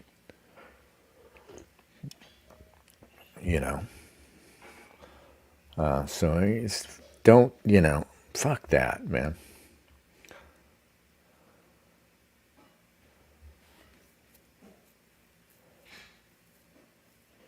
Jim Bowden tried to spell condescending a second time, and now he's got no D's. First he's got an extra D. Now you've run out of D's. See, Jim Bowden? You spent all your D's on illegal immigrants and missiles for Israel. Now you don't have any left. All right. Okay, I'm just thinking about Biden and where Biden is, right? Right now he's really faltering. And I'm just hoping that something good can come out of what's happening with Biden. We've all kind of forgotten about him, for good reason, I guess. And, like after January, it's really sad. Yeah, I know he sucks and he deserves to go. He deserves to rot in hell. It's still kind of sad that he soon will be there. Because I'm thinking, after January 20th, is it, when will be his last day in office? He's going to vanish entirely from the news. And I expect within a few months we're going to hear about him passing because he's definitely faltering. He's definitely stumbling into that last phase. But I have some high hopes for what we might get out of Biden, because Biden clearly feels betrayed by Kamala Harris. He clearly feels like he's been stabbed in the back by her, and he's probably furious at virtually all the power players, the Democratic Party, his would-be friends in Israel, Benjamin Netanyahu, and all of these people he feels betrayed him. And I think, for Joe Biden, what he's looking at now, January 20th is his death, his actual death, you know what I mean? Because this asshole is so in love with being in the limelight. What stands out about Biden, even among politicians, what stands out about him is his vanity, right? He really loves to preen in the spotlight. And that's why, he, at an age where he had no business running for the presidency, we rejected him. How many times does this guy run for the presidency? If you're older, he's been hanging around since maybe the late 70s trying to get this job, right? And that was supposed to be completely out of the question, After he, even when he took the vice president's slot with under Obama, there was no talk about him running, right?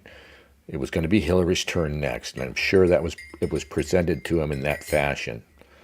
And that was supposed to be the end of it, And Donald Trump, he should kiss Donald Trump's fat orange ass because Donald Trump presented him. Donald Trump and the sorry state of the Democratic Party presented him with this chance, in his dotage to finally become president, So he kind of slips in by default into the presidency, right? And then for his thinking is that he got stabbed in the back, right? No, and he hates Kamala, he hates the Democratic Party, he hates everybody who pulls the levers of power, and that includes Israel. And my hope is that in these last couple of months, right? What has he got? He's got not quite 3 months to go, right? Or it's 3 months. Yeah, he's got all of November, December, January. It's a little over 3 months that he's there, officially the president, if he doesn't keel over in the meantime. And all it's going to take is just a few unguarded comments from him. And I think as we get closer and closer to that date, like I said, January 20th, he's viewing it like a death sentence. He's going to have to fumble off, he's going to F off back to Delaware, and he doesn't get to play anymore. It's over just like that. And he thought he was going to get another 4 years. Why this man wanted this, that's a whole other story. And I'm just thinking that he's going to say a lot of things, a lot of quiet parts out loud. And I'm hoping, that they don't just shut him out. I'm expecting that he's going to get more and more frank. Like here.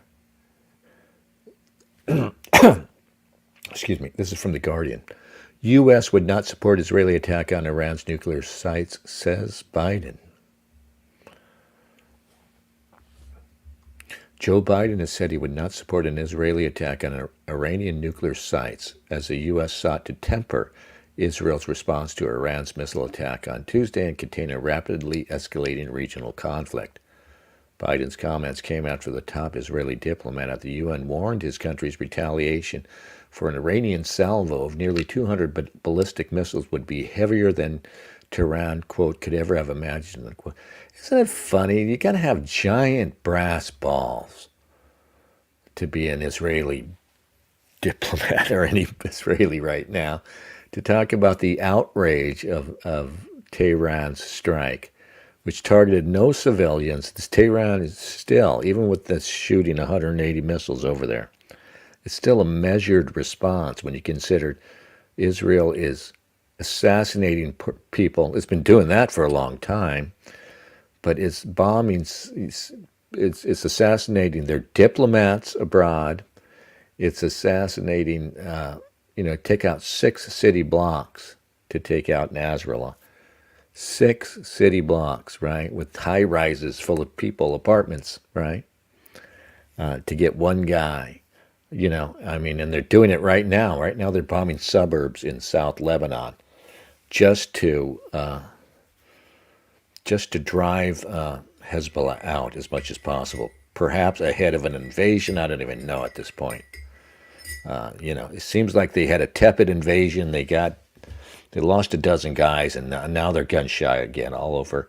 They pulled out, and now they're bombing the piss out of southern Lebanon. They wage warfare like us. I won't criticize their cowardly way of warfare because we taught the world how to do this.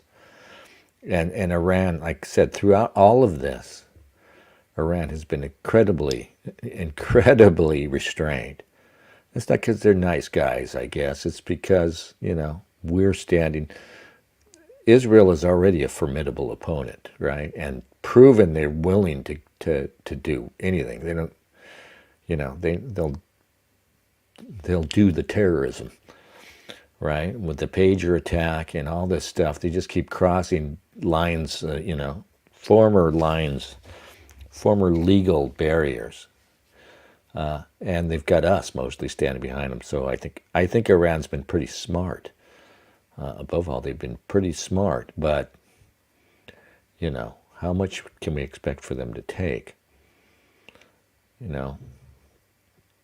But when I see stories like this with Biden, I'm just thinking we're just this close to Biden coming out and trying to get back at these people.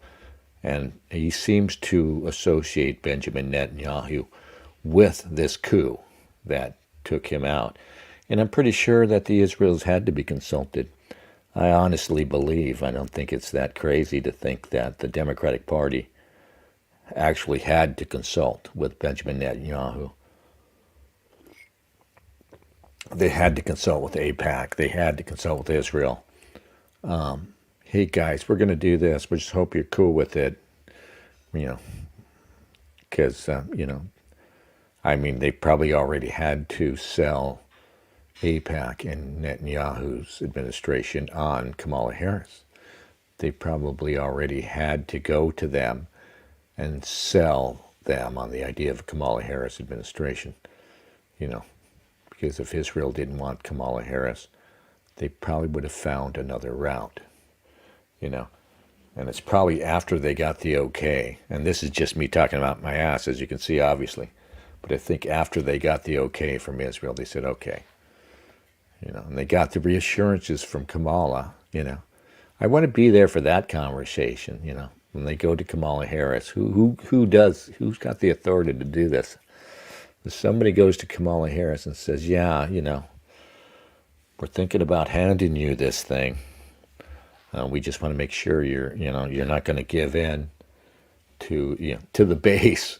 You're not going to get into the actual Democratic voters who are, now they are increasingly brown people, Muslim people, progressives and liberals and young people who don't give. This is, say what you will about progressives and young people, blue-haired college co-eds. They're not brain fucked by Israel propaganda. They don't give a shit about Israel. And anybody who doesn't give a shit about Israel can't be all bad. Jim Bonin says, Biden, is elder abuse? Has he been stabbed by Kamala not in the heart, but lucky for Biden she missed and got him in his diaper? Yeah.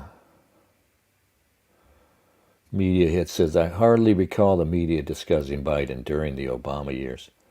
Yeah, well, that was interesting. The curious thing about his role in the Obama administration, you got to think, again, I was just talking about how they had to sell Kamala to the right people. They had to sell Obama to the right people.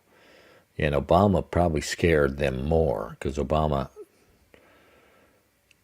appears to have his own mind, right? And appeared to be genuinely a progressive.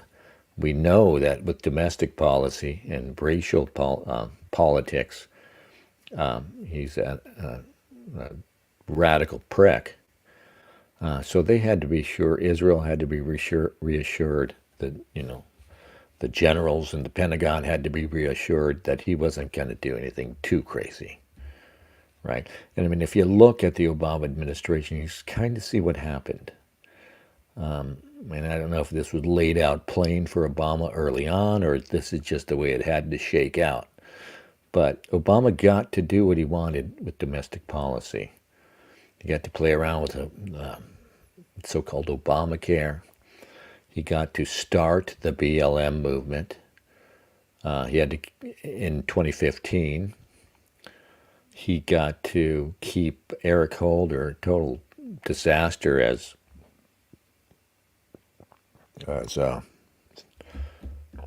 Attorney General for the whole stretch. I think he was there the whole 8 years. Together they concocted BLM and really set the nation back. about as far as you could regarding race relations. But he got his domestic policies. He got freedom in domestic policy. But he didn't get freedom in foreign policy, right? I don't think, I'll say this for Obama. No love for the man, but I'll say this for him. He didn't, he had no reason why he wanted to bomb other countries. He had no reason. There was no reason. It wasn't going to occur to him to destroy Libya, to start a war in Libya. It wasn't going to occur to him to actually bomb more places than all the other presidents. I think he holds a record for extrajudicial assassinations abroad. All these bombings we do when we're not even at war with people, right? I don't think he wanted to further the Syria war like he did. He did all this because he had no real freedom on foreign policy, or he had to bargain with the real, with the real power out there, do these things for them, and he could do domestic policy and basically wreck American society with his disastrous and stupid domestic policy. What I love, though, one good thing about the way things are falling apart and narrative control is falling apart, even though there's more censorship now, there's less freedom now. They're openly talking about censoring us, and they're on the verge, with this next election, on the verge of consolidating power and shutting down dissent, finally. But at the same time, what's happened, of course, with this explosion of social media, I mean, we at least have Twitter and TikTok, and all these other smaller outlets where you can get the truth, or at least an alternative to this insanely controlled mass media, big media. So the narrative, obviously, it's fallen apart. So one of the good things, as I see it coming out of that, is that they don't get to craft this. They want to craft, it's still there, it's shaky, and it's kind of fallen apart, but they wanted to craft this bullshit narrative for history, for posterity. It was going to be that Barack Obama was a great president, should be on Rushmore fucking president, this and that. But it doesn't seem possible. It's astounding to me and heartening. And I think well-deserved that. Obama, he's only been out of office, it's been a while now, right? A couple of terms. But he's still out there, and nobody talks about him. And he has no real, I don't think he has any real power. I just laugh when people say it's Obama. Obama's been your real president since Biden. Are you kidding me? All these people I'm talking about, AIPAC, the donors, the real power out there, they're just letting Obama, this lightweight, who was always a lightweight, guys. He was never a forceful enough, cunning enough character to be who they say he is. And frankly, I see it as, I'd have to use the word racism. Some people are still obsessed with Obama because he's black, So the people who have this idea that, he's the power back there, and it's been Obama. No, he's involved. He was probably involved in cutting Joe loose. But that's because powerful people come to him. The same people that made him disgustingly rich now, right? The same people who are the reason why he's now worth probably $100 million, $200 million, go to him and say, we need this from you, Barry. We need you to do this for us. And that's why you see him involved. He's a player, but, he might as well be a fucking glorified staffer to the real power. I mean, I just don't see it, And Michelle Obama doesn't have a giant dick, Please stop that shit. Please. That's just, that's probably psyop planted out there. That's encouraged by your enemies to talk about Big Mike. I just weird and gay as fuck. I just stop it with that, okay? Michelle Obama does not have a giant dick in her lady slacks. I mean, she looks like she could. She looks like Chewbacca. I mean, she's a specimen in ways. Big, broad-shouldered. I mean, she looks like she could throw a punch, maybe. But just stop it. Stop overestimating the Obamas, you know. Yeah. But I'm hoping that Biden sneaks out of the Oval Office. Because right now, I mean, you know, what storm, he says. He's just, you know, they're going to try and, it's going to be astounding. We're going to hardly see him. They're just going to try and basically lock him in the White House, you know, and not let him out. He's like an old guy, you know, who's got dementia, and you got to, if he gets out of the house, he'll, you know, he might end up fucking a mile away, knocking on somebody's door, thinking he's, you know, back at the family farm 50 years ago. That happened to me when I was down in SoCal, tending to another alien relative who passed. And there was this old guy down the street, and he's like, literally, he was 99 years old. And this dude had some longevity. So he's 99 now, and he's still walking around, and very healthy for a 99-year-old, but the brain is gone. Just fucking gone at this point. You know, and the guy was sharp up until, you know, 5 or 6 years ago. It's really scary how it works. But he's out walking around, and he turns up at the door of this place I'm staying.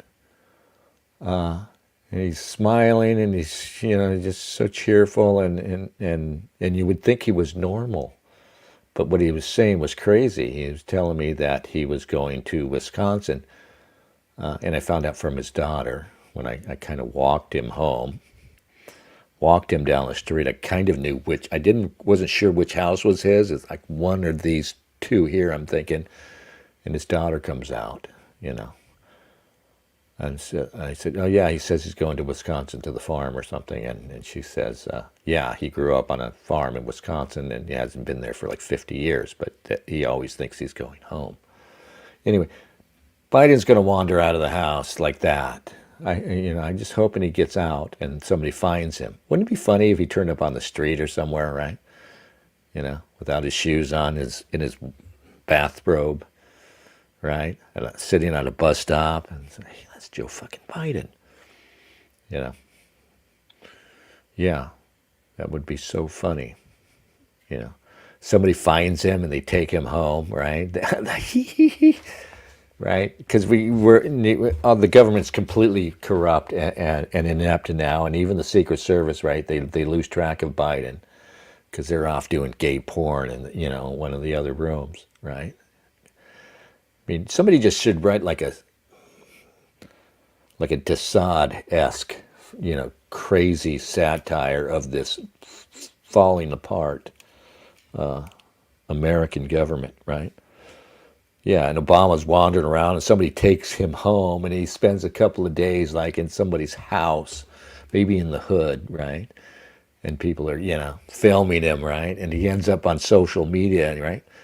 And he's in the hood and on social media, and some brothers, you know, some young black people think it's a riot, and they've got him, and maybe he's taking bong rips, right? Smoking crack, and they're like, hey, man, we're hanging with Biden. We're riding with Biden.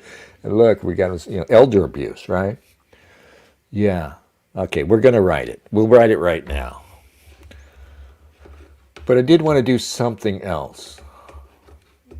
I did want to read, since we got on the subject of fiction, I want to, can I do this though? I can pull my Kindle up online, I think, right? Me old Kindle.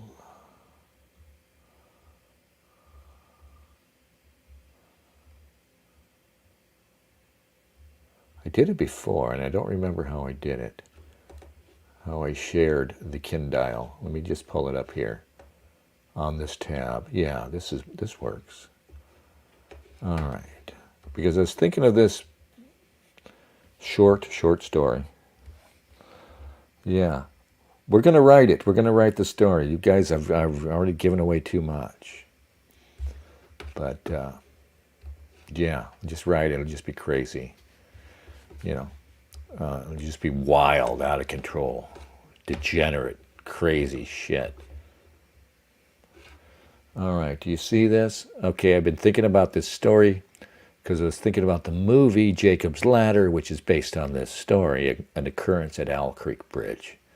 I had never read the story, so I went and sought it out. And it's quite good. It's not too long, and I thought, you know, I've been wanting to do fictional interludes on these little streams.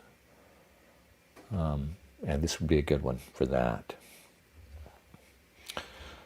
Yeah, we're going to do a Joe Biden satire of the present right now. And it's going to be, see, I did that here. Let me see if I can find that. It'll be something like this. Maybe I'll read some of my own work. No, don't do that, Dennis. Holy shit. Please, God, no.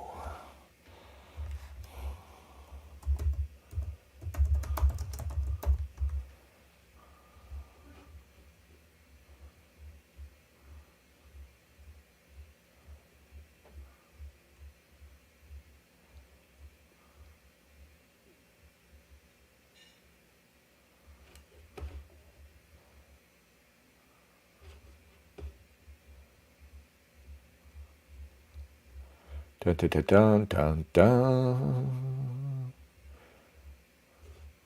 I know it's in here.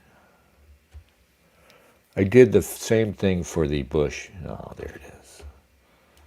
There it is. There it is.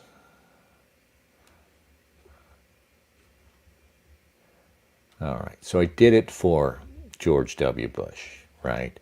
When he was still in office. Right, and it's called In the Bunker with Barney, Laura, and Me. And it begins with a quote from George W. Bush. I will not withdraw, even if Laura and Barney are the only ones supporting me. He actually said that. He said that in regards to withdrawing from Iraq when everything was falling apart. All right, this is the story. I don't know if I should read this. We'll read it. The following diary fragments were found by rebel forces of the breakaway American states near the ruins of President George W. Bush's secret bunker at the close of the Second Civil War in May of 2008. This was written then in 2008. Jesus. The author is unknown, signing only his initials, DD. Various explanations abound for DD's identity. Oh, you're not seeing it. Share this tab instead. Sorry, guys. Various explanations abound for DD's identity, all speculative, some wildly fanciful, such as the legend that he was an obscure quote-unquote blogger, a phrase for professional and dilettante writers, political activists, exhibitionists, and others who used the internet for self-publishing before the Unitas Act of 2020 solidified the Second Republic's absolute control over the media, ushering in the long repression of the mid-21st century.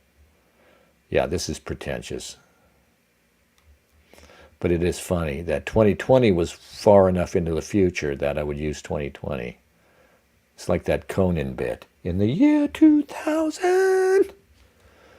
By this account, after abandoning his early opposition to the administration, DD became a fervent supporter in his last days, and somehow, with the zeal and determination of a convert, managed to insinuate himself into the upper echelons of the administration, just as it descended into confusion and madness.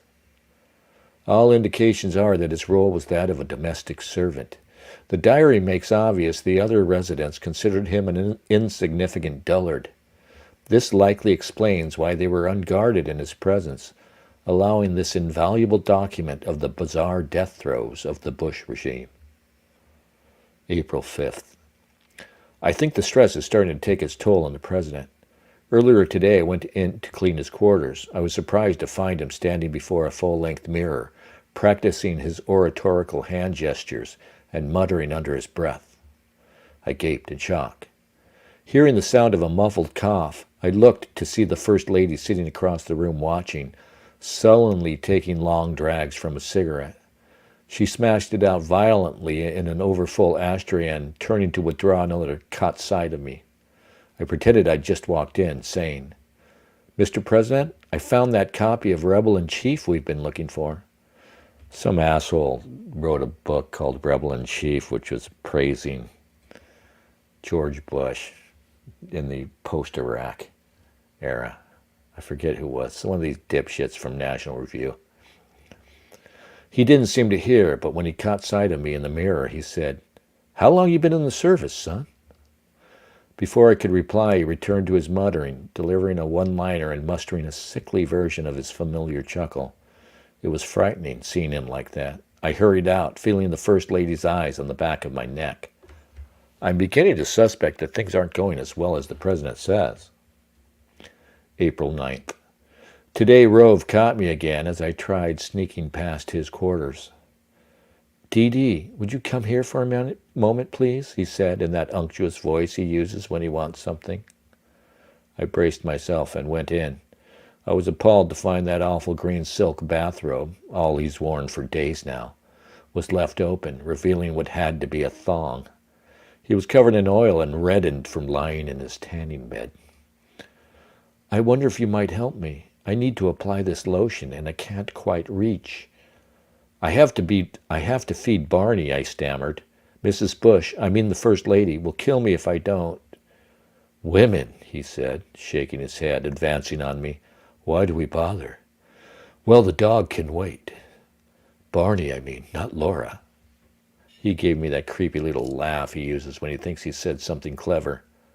"You won't tell I said that, will you? Our little secret?" He said the last part in a low conspiratorial tone. As he came near, I backed away, bumping into the wall.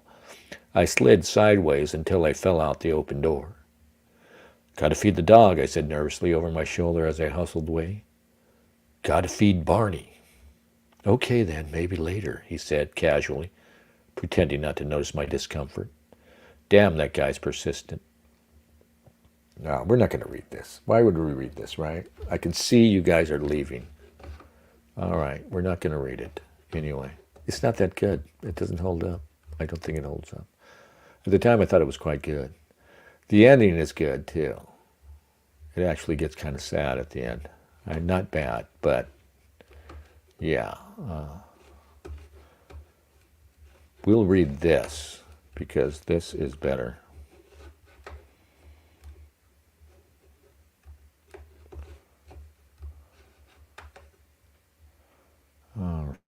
We are going to write that, though. We're going to write that. We're going to give the same treatment to the Biden administration now. And it's going to be Biden, like I said. It's all going to be about these. Maybe we'll use like one of the Secret Service guys, like the last sane Secret Service member is in charge of corralling Biden, and he's increasingly hard to control. Yeah, and maybe he will actually end up in the hood or something. Anyway, this is called An Occurrence at Owl Creek Bridge by Ambrose Bierce, is it? Ambrose Bierce, was it? What's the guy's? Yeah, Ambrose Bierce. A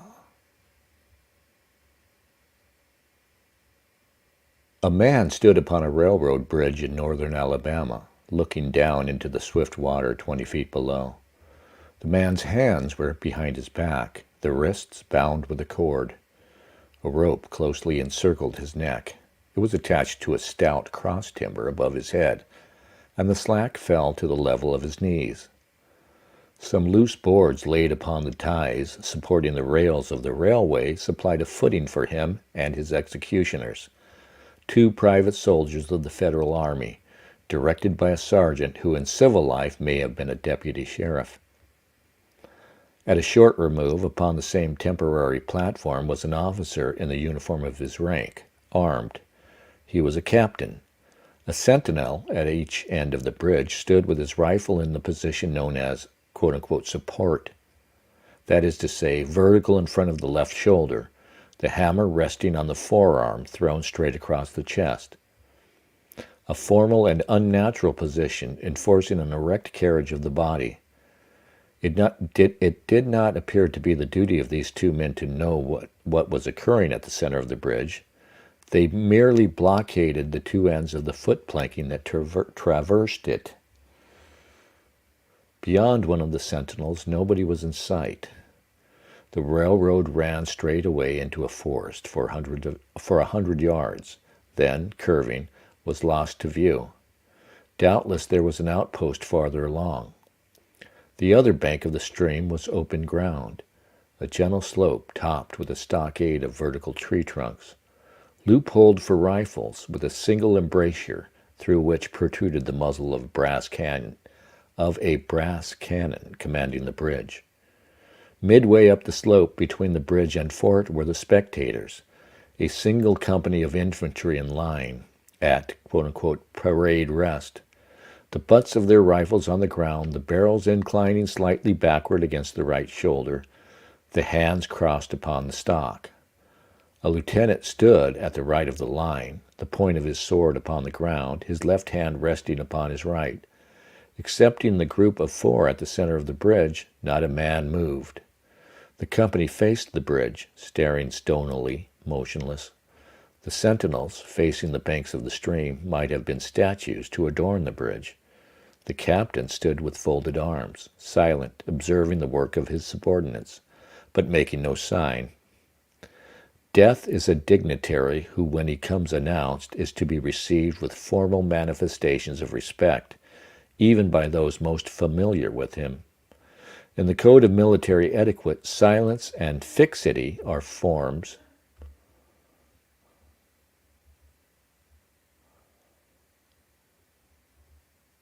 Okay, what's cut off here? Yeah. Anyway, something's cut off, but we'll continue. The man who was engaged in being hanged was apparently about 35 years of age. He was a civilian, if one might judge from his habit, which was that of a planter. His features were good.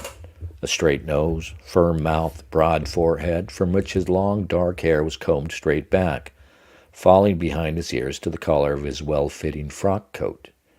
He wore a mustache and pointed beard, but no whiskers. His eyes were large and dark gray and had a kindly expression which one would hardly have expected in one whose neck was in the hemp. Evidently, this was no vulgar assassin. The liberal military code makes provision for hanging many kinds of persons, and gentlemen are not excluded. The preparations being complete, the two private soldiers stepped aside and each drew away the plank upon which he had been standing. The sergeant turned to the captain, saluted, and placed himself immediately behind that officer, who in turn moved apart one pace. These movements left the condemned man and the sergeant standing on the two ends of the same plank, which spanned three of the cross ties of the bridge. The end upon which the civilian stood almost, but not quite, reached a fourth. This plank had been held in place by the weight of the captain. It was now held by that of the sergeant. At a signal from the former, the latter would step aside. The plank would tilt and the condemned man go down between two ties. The arrangement commended itself to his judgment as simple and effective. His face had not been covered nor his eyes bandaged. He looked a moment at his quote, unsteadfast footing, unquote, then let his gaze wander to the swirling water of the stream racing madly beneath his feet. A piece of dancing driftwood caught his attention, and his eyes followed it down the current. How slowly it appeared to move. What a sluggish stream. He closed his eyes in order to fix his last thoughts upon his wife and children. The water, touched to gold by the early sun, the brooding mists under the banks at some distance down the stream, the fort, the soldiers, the piece of drift, all had distracted him, and now he became conscious of a new disturbance. Striking through the thought of his dear ones was sound which he could neither ignore nor understand, a sharp, distinct metallic percussion like the stroke of a blacksmith's hammer upon the anvil. It had the same ringing quality. He wondered what it was, and whether immeasurably distant or nearby. It seemed both. Its recurrence was regular, but as slow as the tolling of a death knell. He awaited each new stroke with impatience and, he knew not why, apprehension. The intervals of silence grew progressively longer. The delays became maddening. With their greater infrequency, the sounds increased in strength and sharpness. They hurt his ear like the thrust of a knife. He feared he would shriek. What he heard was the ticking of his watch. He unclosed his eyes and saw again the water below him. If I could free my hands, he thought, I might throw off the noose and spring into the stream. By diving, I could evade the bullets and, swimming vigorously, reach the bank, take to the woods and get away home. My home, thank God, is as yet outside their lines. My wife and little ones are still beyond the invaders' farthest advance. As these thoughts, which have here to be set down in words, were flashed into the doomed man's brain rather than evolved from it, the captain nodded to the sergeant. The sergeant stepped aside. 2. Peyton Farquhar was a well-to-do planter of an old and highly respected Alabama family. Being a slave owner and, like other slave owners, a politician, he was naturally an original secessionist and ardently devoted to the Southern cause. Circumstances of an imperious nature, which it is unnecessary to relate here, had prevented him from taking service with that gallant army which had fought the disastrous campaign ending with the fall of Corinth, and he chafed under the inglorious restraint, longing for the release of his energies, the larger life of the soldier, the opportunity for distinction. That opportunity, he felt, would come, as it comes to all in wartime. Meanwhile, he did what he could. No service was too humble for him to perform in the aid of the South, no adventure too perilous for him to undertake if consistent with the character of a civilian who was at heart a soldier, and who in good faith and without too much qualification assented to at least a part of the frankly villainous dictum that all is fair in love and war. One evening, while Farquhar and his wife were sitting on a rustic bench near the entrance to his grounds, a gray-clad soldier rode up to the gate and asked for a drink of water. Mrs. Farquhar was only too happy to serve him with her own white hands. While she was fetching the water, her husband approached the dusty horseman and inquired eagerly for news from the front. "The Yanks are repairing the railroads," said the man, "and are getting ready for another advance. They have reached the Owl Creek Bridge, put it in order, and built a stockade on the north bank. The commandant has issued an order, which is posted everywhere, declaring that any civilian caught interfering with the railroad, its bridges, tunnels, or trains will be summarily hanged. I saw the order." "How far is it to the Owl Creek Bridge?" Farquhar asked. "About 30 miles. Is there no force on this side of the creek?" "Only a picket post half a mile out on the railroad and a single sentinel at this end of the bridge." "Suppose a man, a civilian and student of hanging, should elude the picket post and perhaps get the better of the sentinel," said Farquhar, smiling. "What could he accomplish?" The soldier reflected. "I was there a month ago," he replied. "I observed that the flood of last winter had lodged a great quantity of driftwood against the wooden pier at this end of the bridge. It is now dry and would burn like tinder." The lady had now brought the water, which the soldier drank. He thanked her ceremoniously, bowed to her husband, and rode away. An hour later, after nightfall, he repassed the plantation, going northward, in the direction from which he had come. He was a Federal scout. 3. As Peyton Farquhar fell straight downward through the bridge, he lost consciousness, and was as one already dead.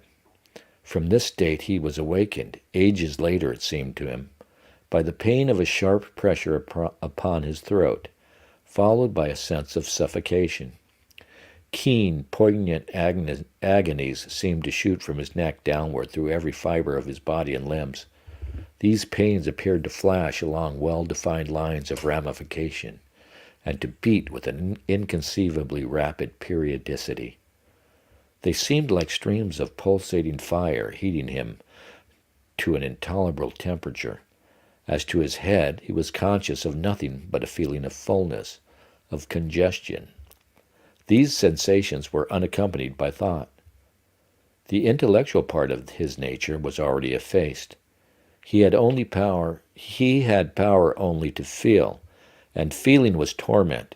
He was conscious of motion, encompassed in a luminous cloud, of which he was now merely the fiery heart, without material substance. He swung through unthinkable arcs of oscillation, like a vast pendulum. Then, all at once, with terrible suddenness, the light about him shot upward with the noise of a loud splash. A frightful roaring was in his ears, and all was cold and dark.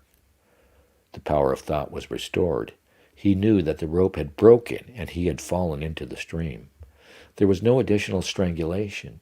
The noose about his neck was already suffocating him and kept the water from his lungs.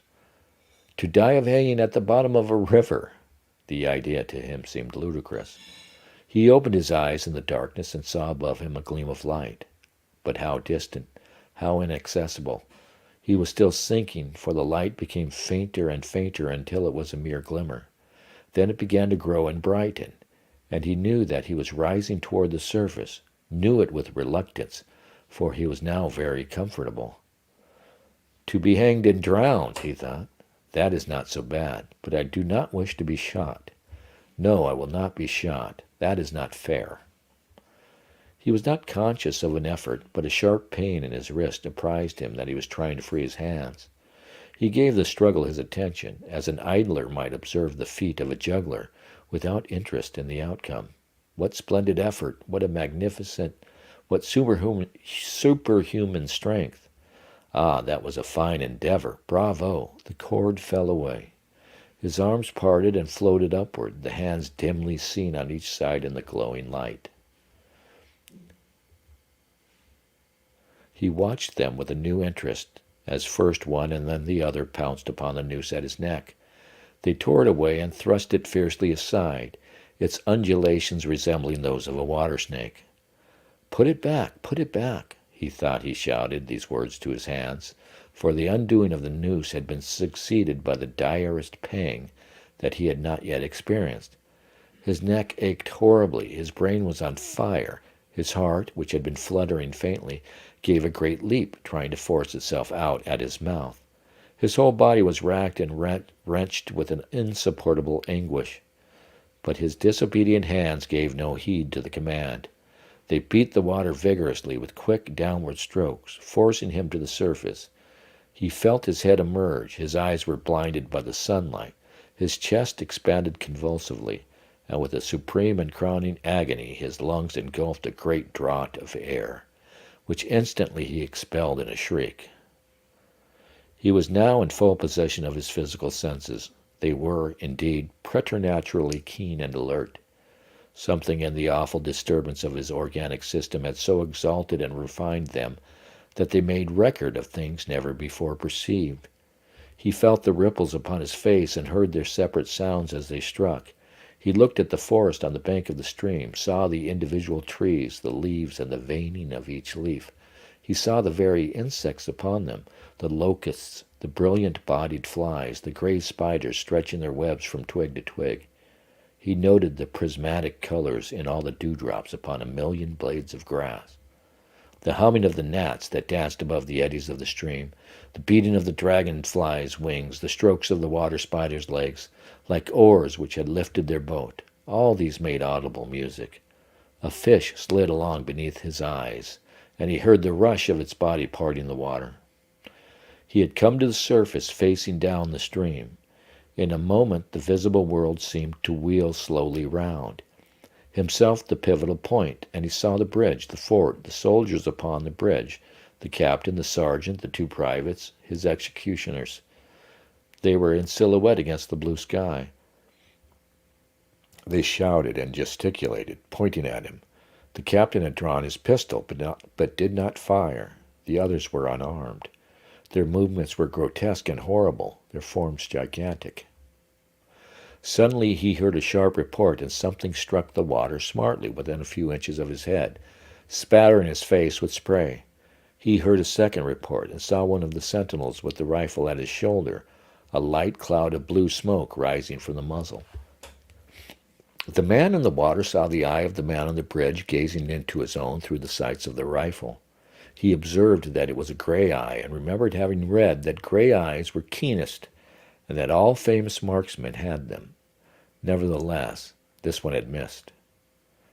A counter-swirl had caught Farquhar and turned him half round. He was again looking at the forest on the bank opposite the fort. The sound of a clear, high voice and a monotonous sing-song now rang out behind him and came across the water with a distinctness that pierced and subdued all other sounds, even the beating of the ripples in his ears. Although no soldier, he had frequented camps enough to know the dread significance of that deliberate drawling.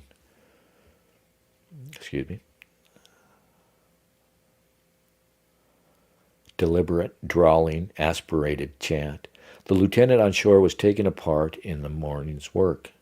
How coldly and pitilessly, with what an even calm intonation, presaging and enforcing tranquility in the men, with what accurately measured interval fell those cruel words.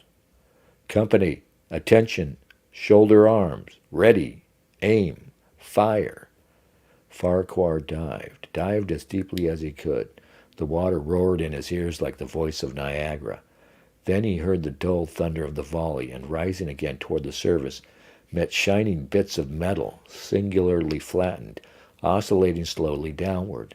Some of them touched him on the face and hands, then fell away, continuing their descent.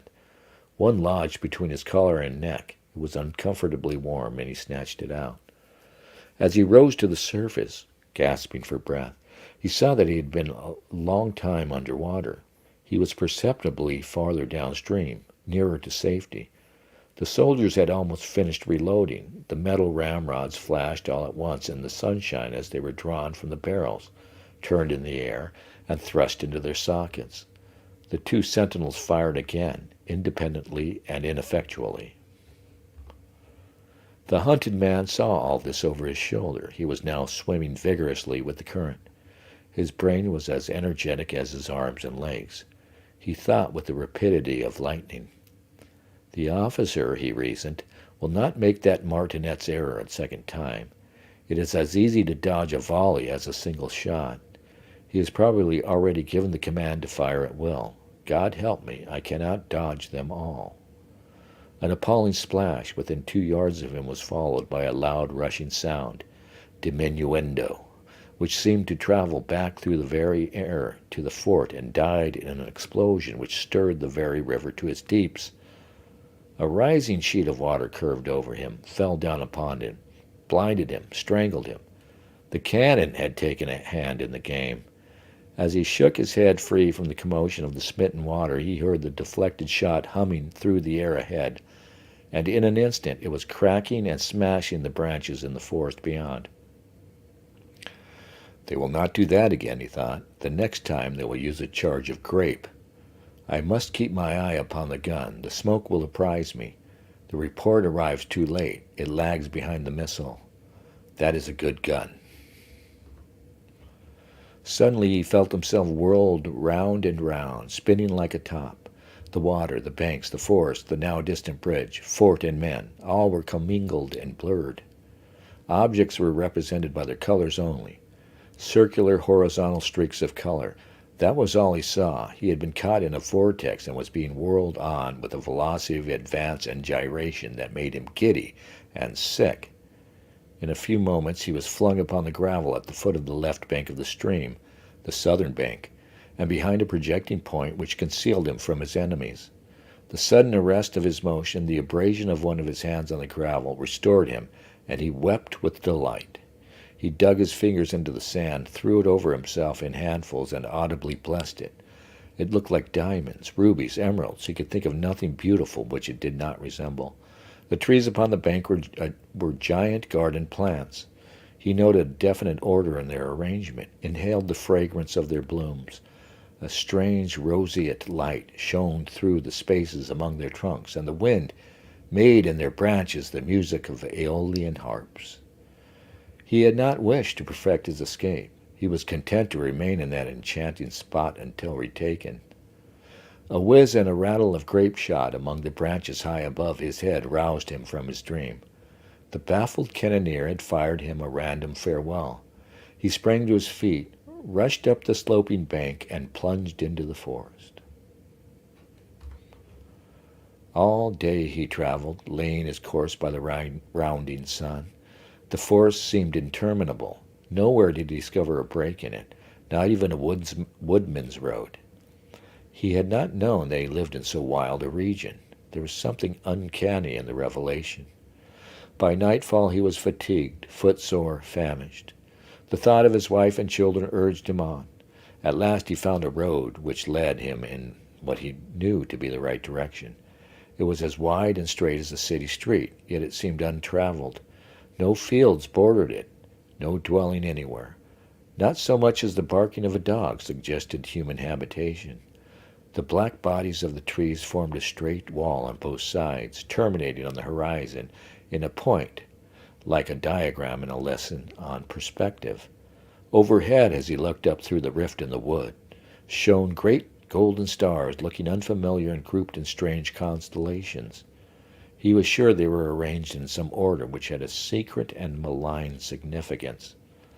The wood on either side was full of singular noises, among which, once, twice, and again, he distinctly heard whispers in an unknown tongue. His neck was in pain, and lifting his hand found it horribly swollen. He knew that it had a circle of black where the rope had bruised it. His eyes felt congested. He could no longer close them. His tongue was swollen with thirst. He relieved its fever by thrusting it forward from between his teeth into the cold air. How softly the turf had carpeted the untraveled avenue. He could no longer feel the roadway beneath his feet. Doubtless, despite his suffering, he had fallen asleep while walking, for now he sees another scene. Perhaps he has merely recovered from a delirium.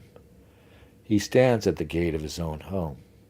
All is as he left it, and all bright and beautiful in the morning sunshine. He must have traveled the entire night. As he pushes open the gate and passes up the wide white walk, he sees a flutter of female garments. His wife, looking fresh and cool and sweet, steps down from the veranda to meet him. At the bottom of the steps she stands waiting, with a smile of ineffable joy, an attitude of matchless grace and dignity. Ah, how beautiful she is! He springs forwards with extended arms. As he is about to clasp her, he feels a stunning blow upon the back of the neck. A blinding white light blazes all about him with a sound like the shock of a cannon. Then all is darkness and silence.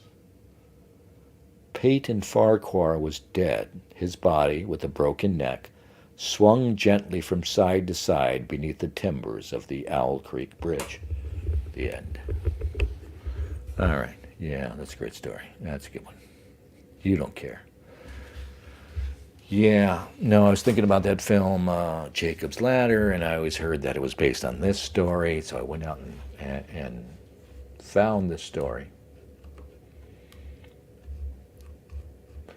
And it's all about, of course, this guy is going through this great struggle that is actually just him passing to death after he is already expired. Yeah, I like it. I don't know. You guys don't care. We're going to go write that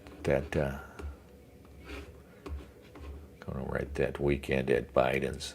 We'll call it Weekend at Biden's. Weekend at Biden's. Visionary says, I have a vivid memory of a televised version of the story sometime in the early 60s. Interesting. I wonder if it's... I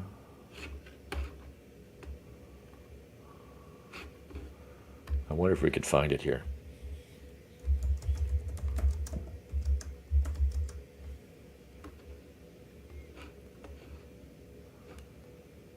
An occurrence here. Okay, 64. This is probably... Okay, hang on now. Don't forget to share, Dennis. You always forget to share this. This is probably public domain here. An occurrence at Owl Creek Bridge. Original CBS air date, February 28th, 1964. From a story by Ambrose Bierce.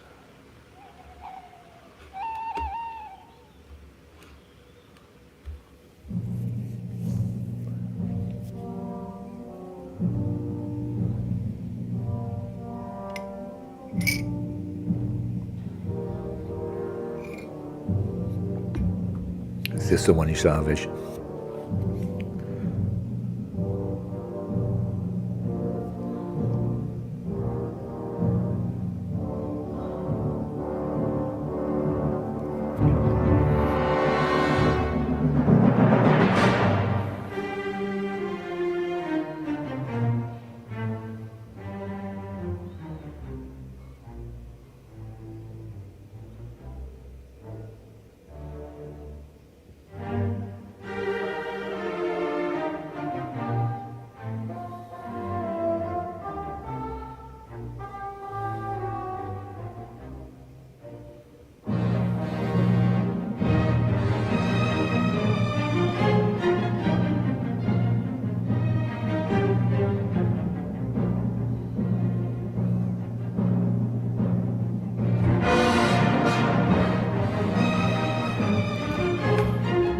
I just want to say it wasn't fair play that that scout lured him into doing and trapped him into doing this by disguising himself as a Confederate.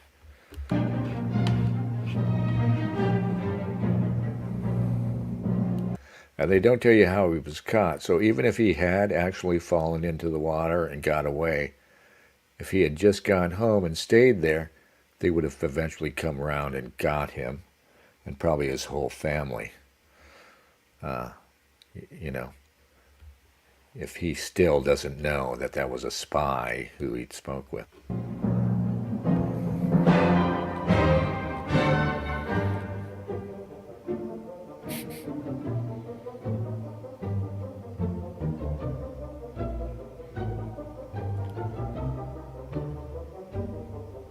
I was having trouble envisioning how this works with the plank. Now I see.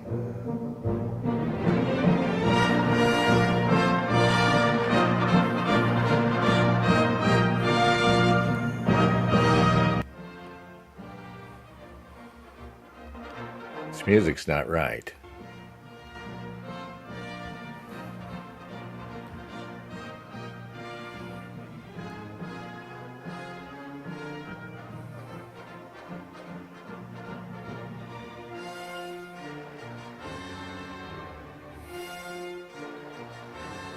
That's a good picture.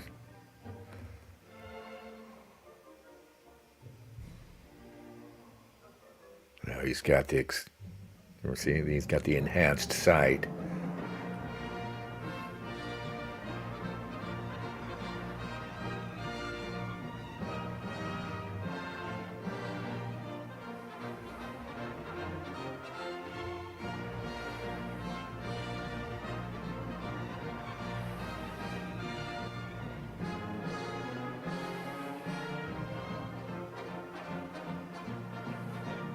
What's with the music, man?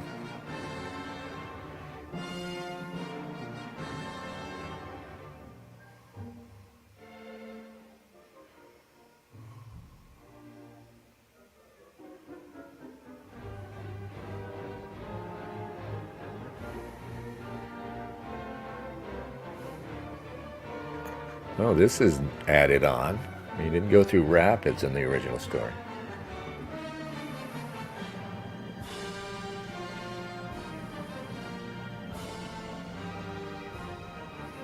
Maybe he'll get away in this version.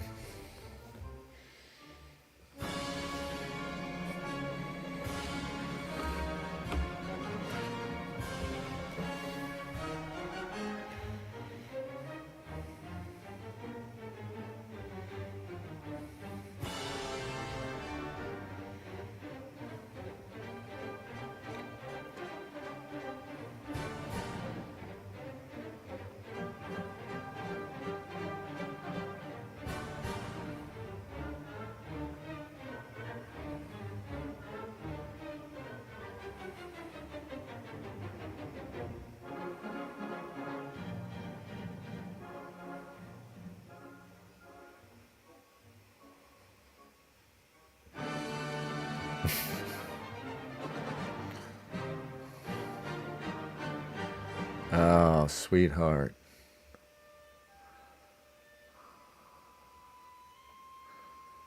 Oh, my Southern belle. Ah.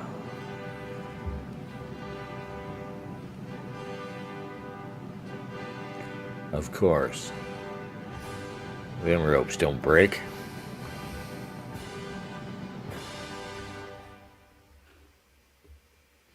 Poor bastard. Hector Berlioz's fourth movement from Symphonie Fantastique. March to the Scaffold. Okay, that's why they chose that one. All right, well, what can I say? Do you guys have anything to add?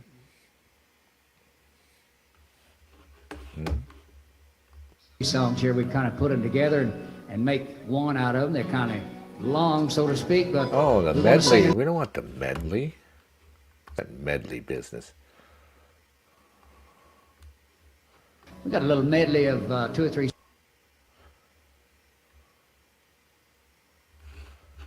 Oh, how did that happen? Not supposed to happen at all like that.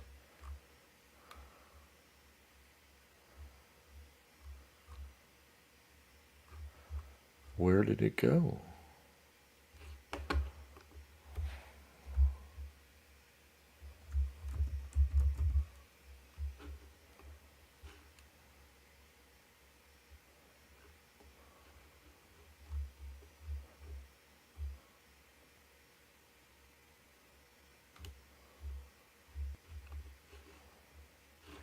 They like bluegrass music because it is pure. Case closed.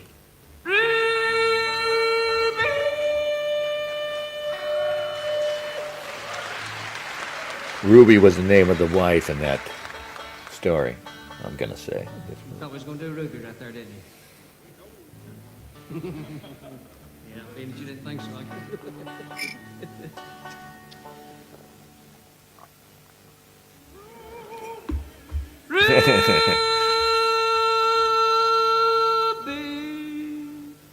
Honey, are you mad at your man?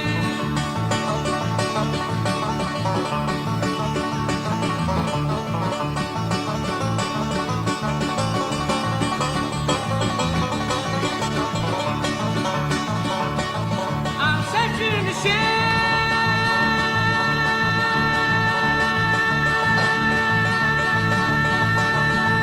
Okay.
amazing.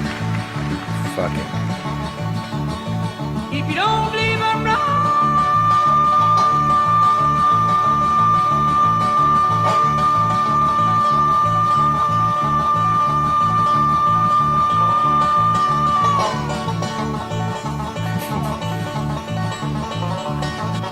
His voice is in good fettle in this one, man.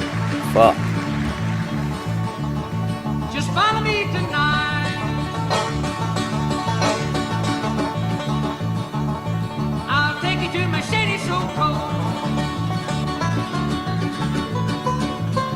Oh,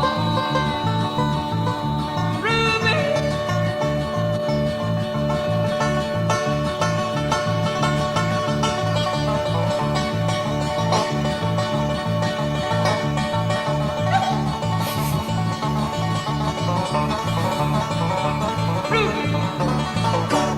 Honey, are you mad?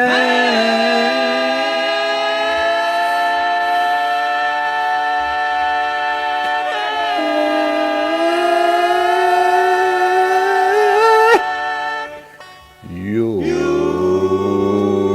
mad. Boom, boom, boom, boom, boom.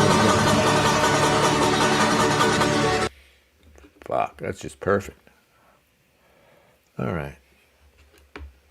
All right, all right, all righty then. Yeah.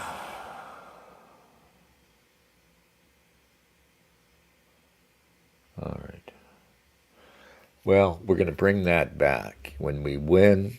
And we're going to see us in a great hall somewhere celebrating. And we're just going to we're going to play traditional Hawaiian folk music from those cantatas from our favorite Italian stuff to bluegrass, maybe some rock standards. Yeah. And none of that other bullshit. None. All right. And I'm going to lead you all in a rendition of Sona Battente. Mark my words. It will be there. Somebody brings up Godward. Is he still out there? Is he still doing stuff? Is Godward still out there? I have a personal dislike for Godward, but he's the best. I know he's the best, and I can't get over my personal beef with him. But yeah.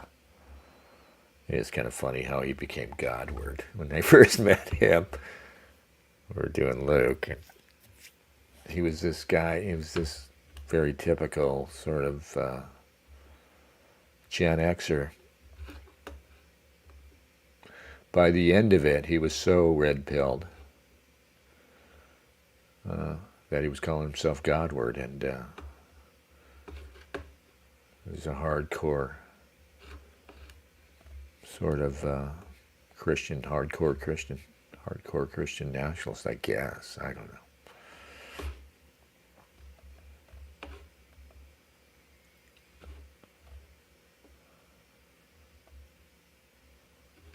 Yeah, I don't know. Should we check out?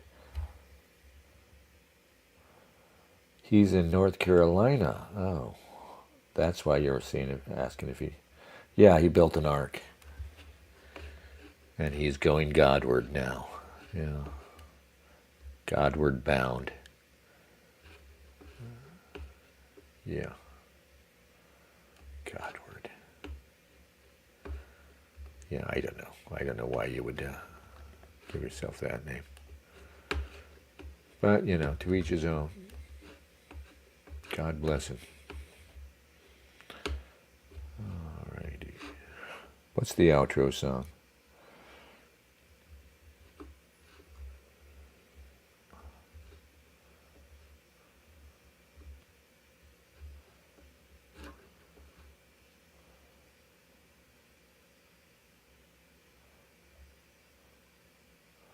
Jones very boards of Fortunata.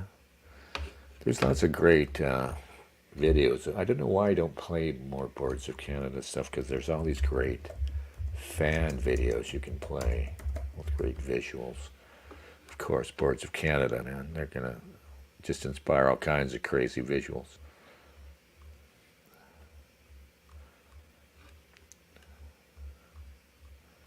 Let's see, find something. Oh, I don't know, that one's kind of...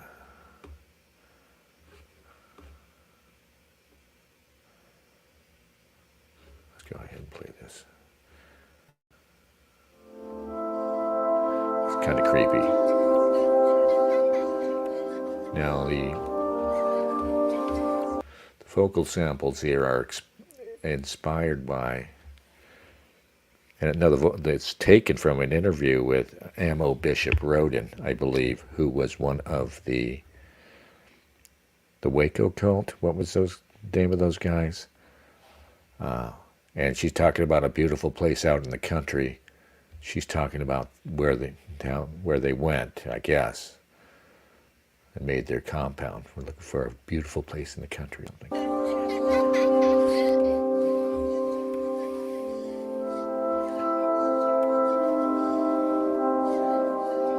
Branch Davidians, thank you.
I bet this is going to be like a mass baptism thing or something. I haven't seen this before.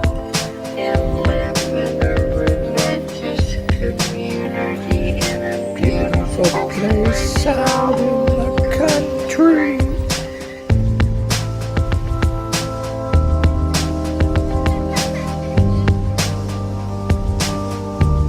Tent revival.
Yeah. That one's creepy.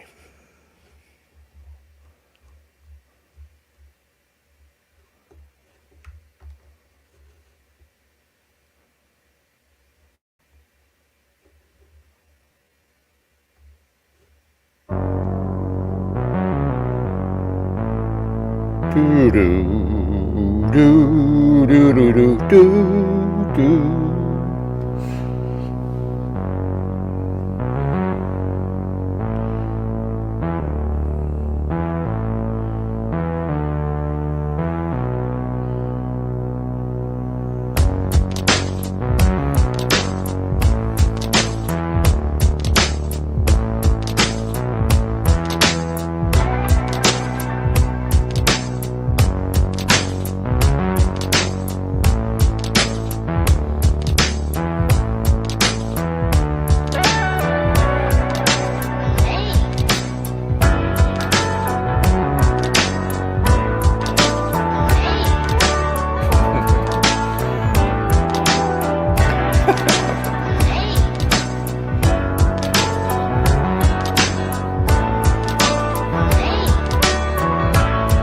Early 80s vibe.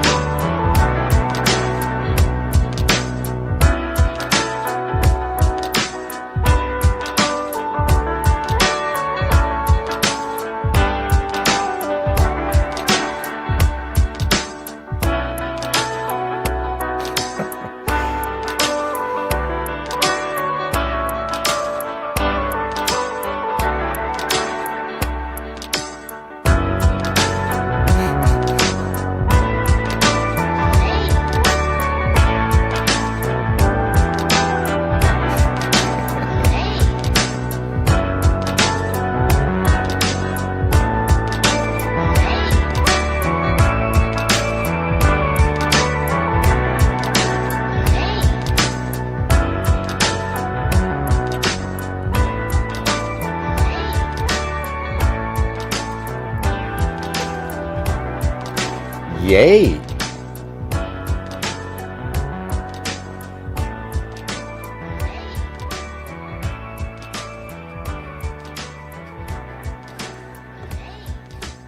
Do do do do do do. The high tech of the early 80s. That's what that was. All right, we've all seen Dave Van Cowboy.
fucking crazy is that? Flying fish.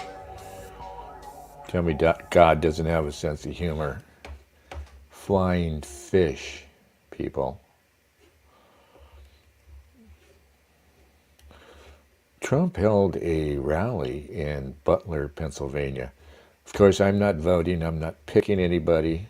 I'm not asking you to vote.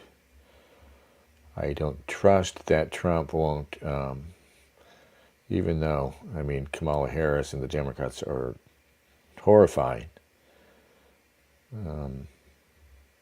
I don't trust Trump not to get us into World War III.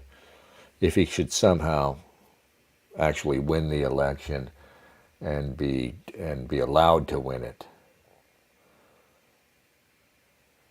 And and actually take office and all of that, which they probably won't allow to happen. Probably won't allow it to happen at all.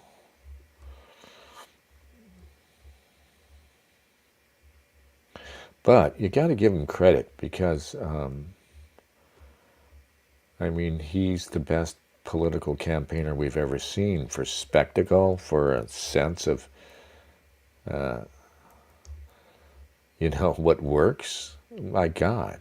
And it's funny that they can't even give him credit, not even begrudging credit, just objectively. All these people you see on the news, they'll never acknowledge how good he is at this shit. And when you see stuff like this rally, that's the crowd. It's hard not to think that he's actually winning and to think that the polls are just BS. And that the polls, are just undercounting or manipulated, or people just aren't admitting to that they're going to vote for him. But it's hard to imagine Kamala Harris has any support outside of the slut vote, right? She's got the slut vote locked down, and that's a big contingent nowadays. But I mean, that's it. She's losing men of all races and ages, because of misogyny. So here's Elon Musk, and I don't know what to think of this guy either. Plus, look at that. He's got that weird thing where he can't quite grow a beard, right? And it comes in patchy. How old is this man? Like 50 years old now, and he's got a patchy beard. So that's weird. Hi, folks. RSBN founder and CEO Joe Steele's here. Did you know there is nearly $1 trillion of infrastructure and pandemic funds yet to be... They're not one paying of the me, people so. who is going to help us build this incredible future, and he is a truly incredible guy. And I don't say that often. He's a great gentleman. He's done such an unbelievable job for North Carolina. Yeah, Tom, I'm just thinking, which one is more likely to get us in World War III? Maybe that's the most pressing issue we should look at. And there's some slight chance that Kamala Harris will be forced. It's just ridiculous. No, she's going there, right? She's got zero independence. And I always have to ask people, if I find these people who are anti-Trump, what is it about him that drives everybody so crazy? Because the things there are to hate about Trump isn't what they bring up. You know what I mean? They should be talking about, Trump took $100 million from Miriam Adelson. Trump talks like he boasts about how he's going to serve Israel and not the United States. Direct contradiction to the whole MAGA sort of movement. He's just awful, awful, awful on the subject of Israel. Mostly on foreign policy, his instincts seem wrong. But then again, he might bring some sanity to the Ukraine situation. He might. There was a time when, before he started taking money from the fucking Adelsons again, and I thought, he's not stupid. He sucks up to the Jews. but he's, he's not stupid. He sees what it is. He sees that they are a faction. They're like, like a business competitor with whom he has good relations. It's not inconceivable to me that Trump will identify Jewish power as an enemy, and that his considerable ego and vanity, after seeing that they basically denied him. At the end of the day, basically the Jews decide who gets to be president. I mean, that's why you see them sucking up. That's why you see him, Trump. I mean, he's a good bellwether. He tells you, partly because he's so crude and direct, but he tells you, when you see him talking about the Jews, lamenting that AIPAC doesn't quite have the same power that it used to have, and talking about, I'm going to do so much for Israel, I'm just going to bomb Iran. He basically said that. It tells you who's running things. It tells you that he is making his pitch directly to them, right? That's who, when you see that shit, you realize, he's got to try and win our votes, for the same reason Kamala Harris has to try and win our votes. You can't just steal it outright. You can't steal it if you're only going to poll a tiny fraction of the votes out there. It's just too obvious. So you do have to pitch for votes, but at the end of the day, they are campaigning in front of the powerful Jewish lobby. And saying, you guys are going to decide this, whether by rigging, however you decide it.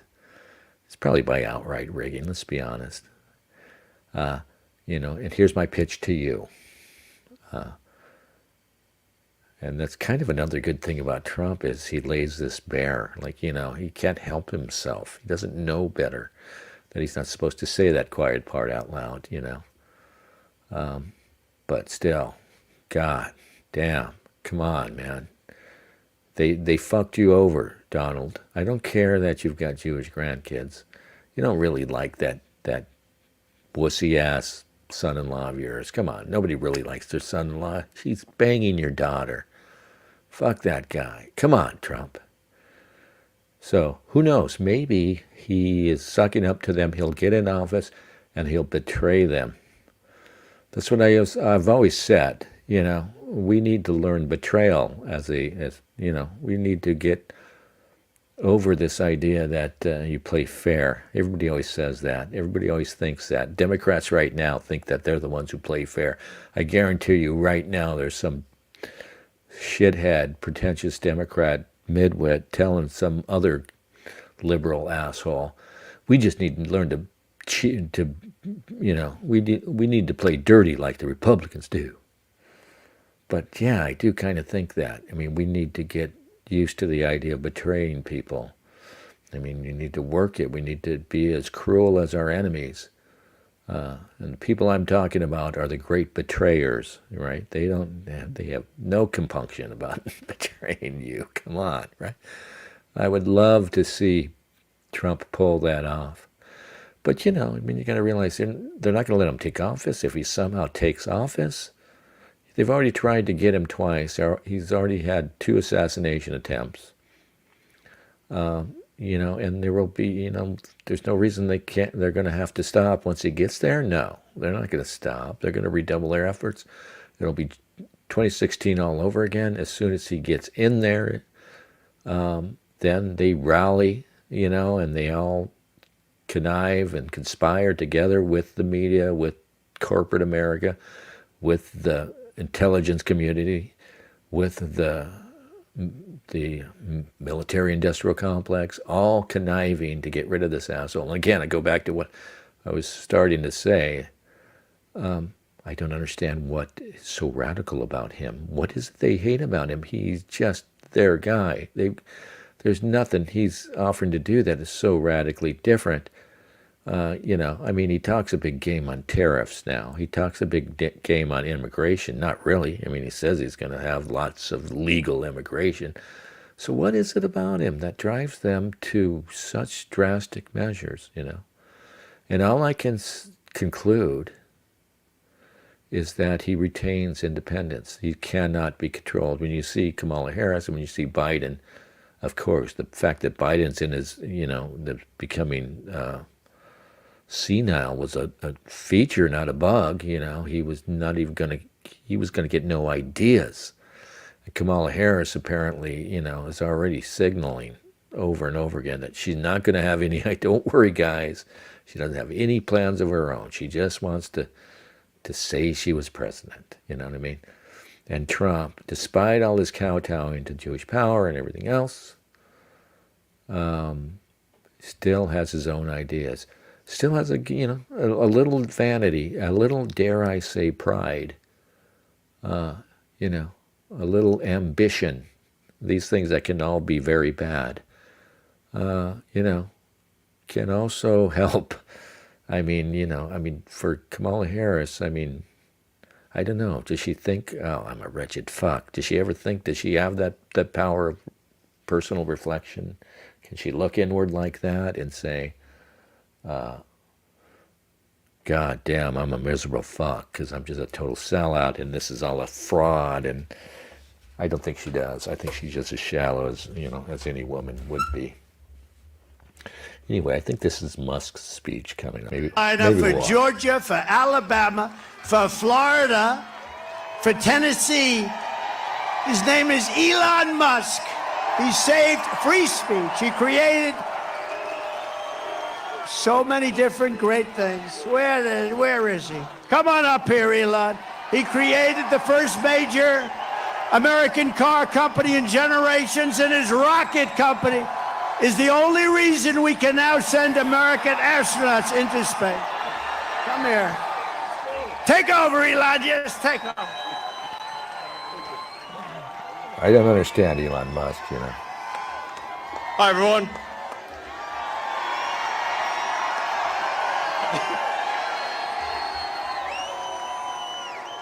As you can see, I'm not just MAGA, I'm dark MAGA. So guilty. First of all, I want to say what an honor it is. For a guy who's achieved what he's achieved, man, he just doesn't come off as having a lot of weight, does he? To be here. He's got a lot of weight, but... And, the true test of someone's character is how they behave under fire. And we had one president who couldn't climb a flight of stairs, and another who was fist pumping after getting shot. Fight, fight, fight! Blood coming down the face. Now, America. I still don't trust what I see. It's almost like it was set up for Trump, No, there's no way it could have been. No, it's just too crazy, right? But God, it's just almost like it was set up for him. But no, because nobody else played along, right? They've already forgotten. The guy's been not shot at, but 2 clear attempts on his life. And it's already memory hold. That iconic moment, the fist pumping, you got to admit, come on. Nobody, like I said on the other side, no begrudging acknowledgement of any of it. Just, the guy could sprout wings and start flying around and they would, downplay it. Is the home of the brave. And You're right, Vij. It is also lowbrow. What we need weight, And that's the problem with Trump, really. He needs to step up. I would love to see him acquire some gravitas. Nothing's going to help. Nothing's going to change anything. But if we're going to go down, let's go down holding our heads up high with dignity. What is this? Here's our, Elon Musk. Our time is so vulgar and stupid and juvenile. And, it's the style. The modern style is juvenile. This guy is this amazing guy. Everything he's accomplished, whatever he's up to, whether we can trust him, whether he's good or evil, this is a guy who should impress you when he steps up to speak. You should be thinking, oh shit, there is an exemplary person. But no, he's like a fucking kid, right? And he's like, I don't know, how old is he? 50, not even 50, right? But like the guy's in his 40s and he talks like a kid, and it's all these, and he's got stupid juvenile humor that he, I don't know. Yeah, okay, it's all lowbrow, so we won't watch. You win. But I will say, the whole rally and everything is quite impressive. And if Trump, could attract, some more elites, some more people who know the system, or more educated people, more people with skill, but apparently not. It's just us proles out here and middle-class people, good people, but simple people. I like how when I look at this glass, it magnifies some people, right? Look at like how big this guy's head is up here and below him. That's because they got this glass now. Trump speaks from behind glass because he's getting shot at all the time. They probably have glass behind him too. So it's creating this effect, right? Like, look at this woman here. She registers as being this big. And then the woman next to her seems tiny, right? This guy, big giant head, and the guy in front of him, he's well in front of him, but the glass squishes, compresses everything, so it looks like there's a guy with a giant head there. Yeah, it's so weird. All right, let's call it a night. It's almost 11. Sorry about the half-assed stream. What can I say? It's just, we don't know what else to do. We don't know what to do. Every week it's the same thing. I never have anything. Next time, there will be more.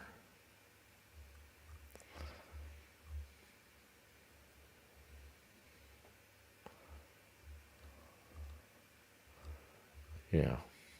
Any requests? King Kush meant to write, they look flat. He wrote, thy look flat. Ye look fat, lad.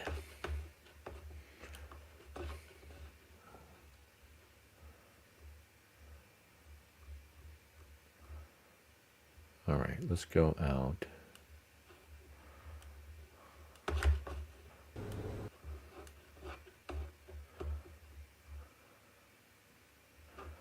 Yeah, with an old favorite. Good night and good luck.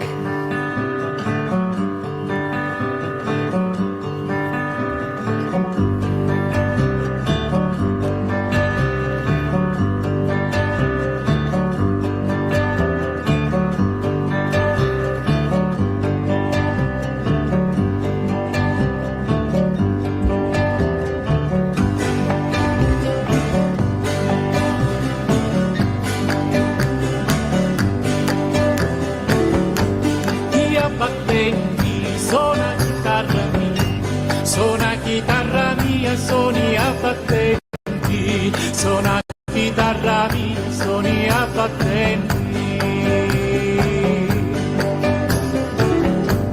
Di colpi giusti lo suona tutti da, di colpi giusti suona chitarra mia, di colpi giusti suona chitarra mia. Ruspiti dallo sonno, non più dormire, ruspiti dallo sonno, non più dormire, e non ci dormi qua, e non ci dormi qua, e non ci dormi qua, non c'è la bimba male.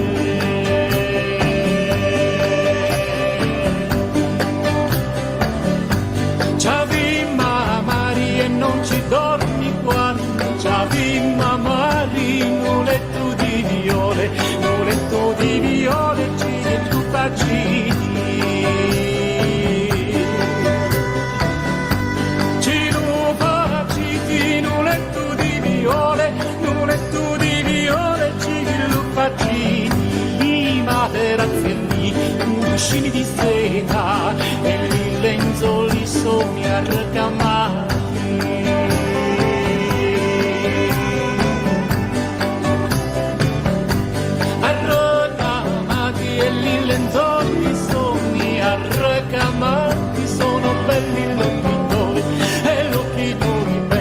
fronni, fronni d'argurelli, e l'occhi tuoi di